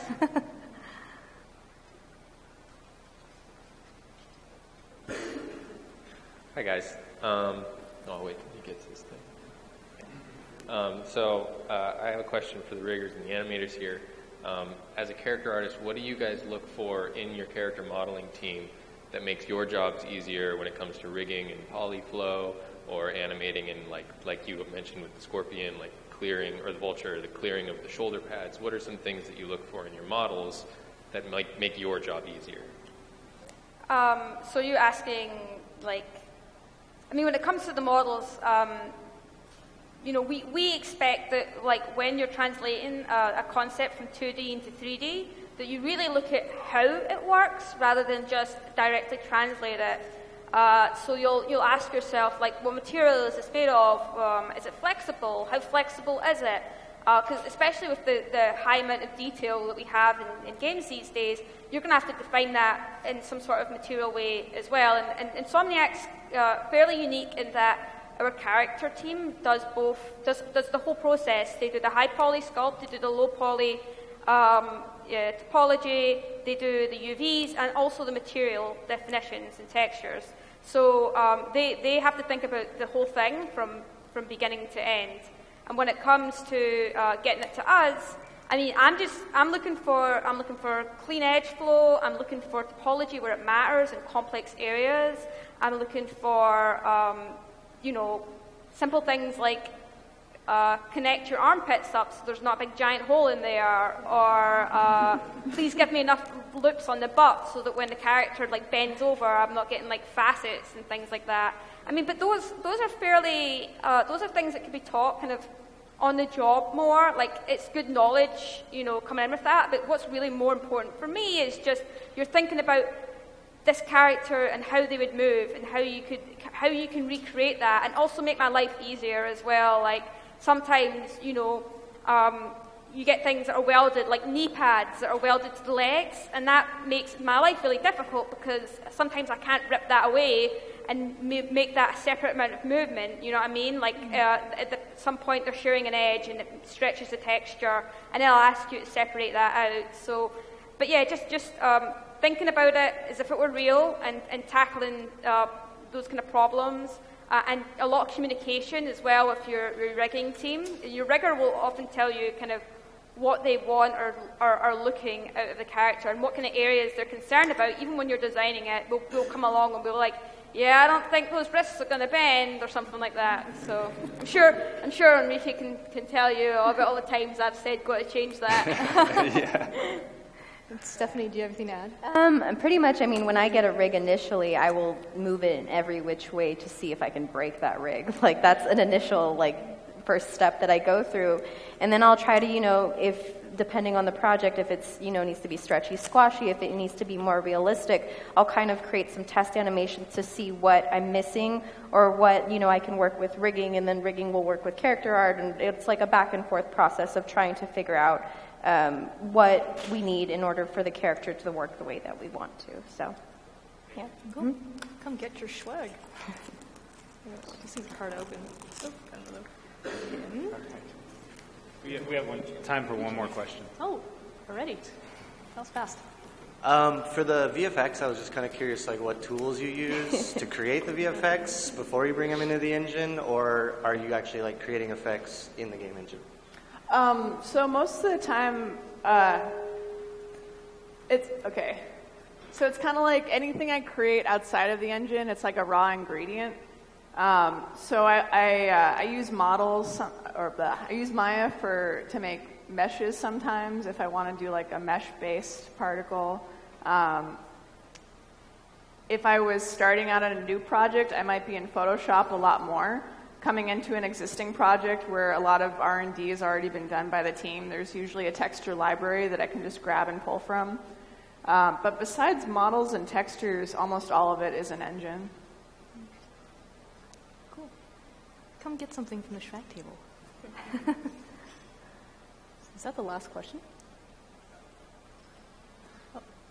Yeah, that's it, I guess. And just want to give you guys another thanks for coming out and doing this for us. What?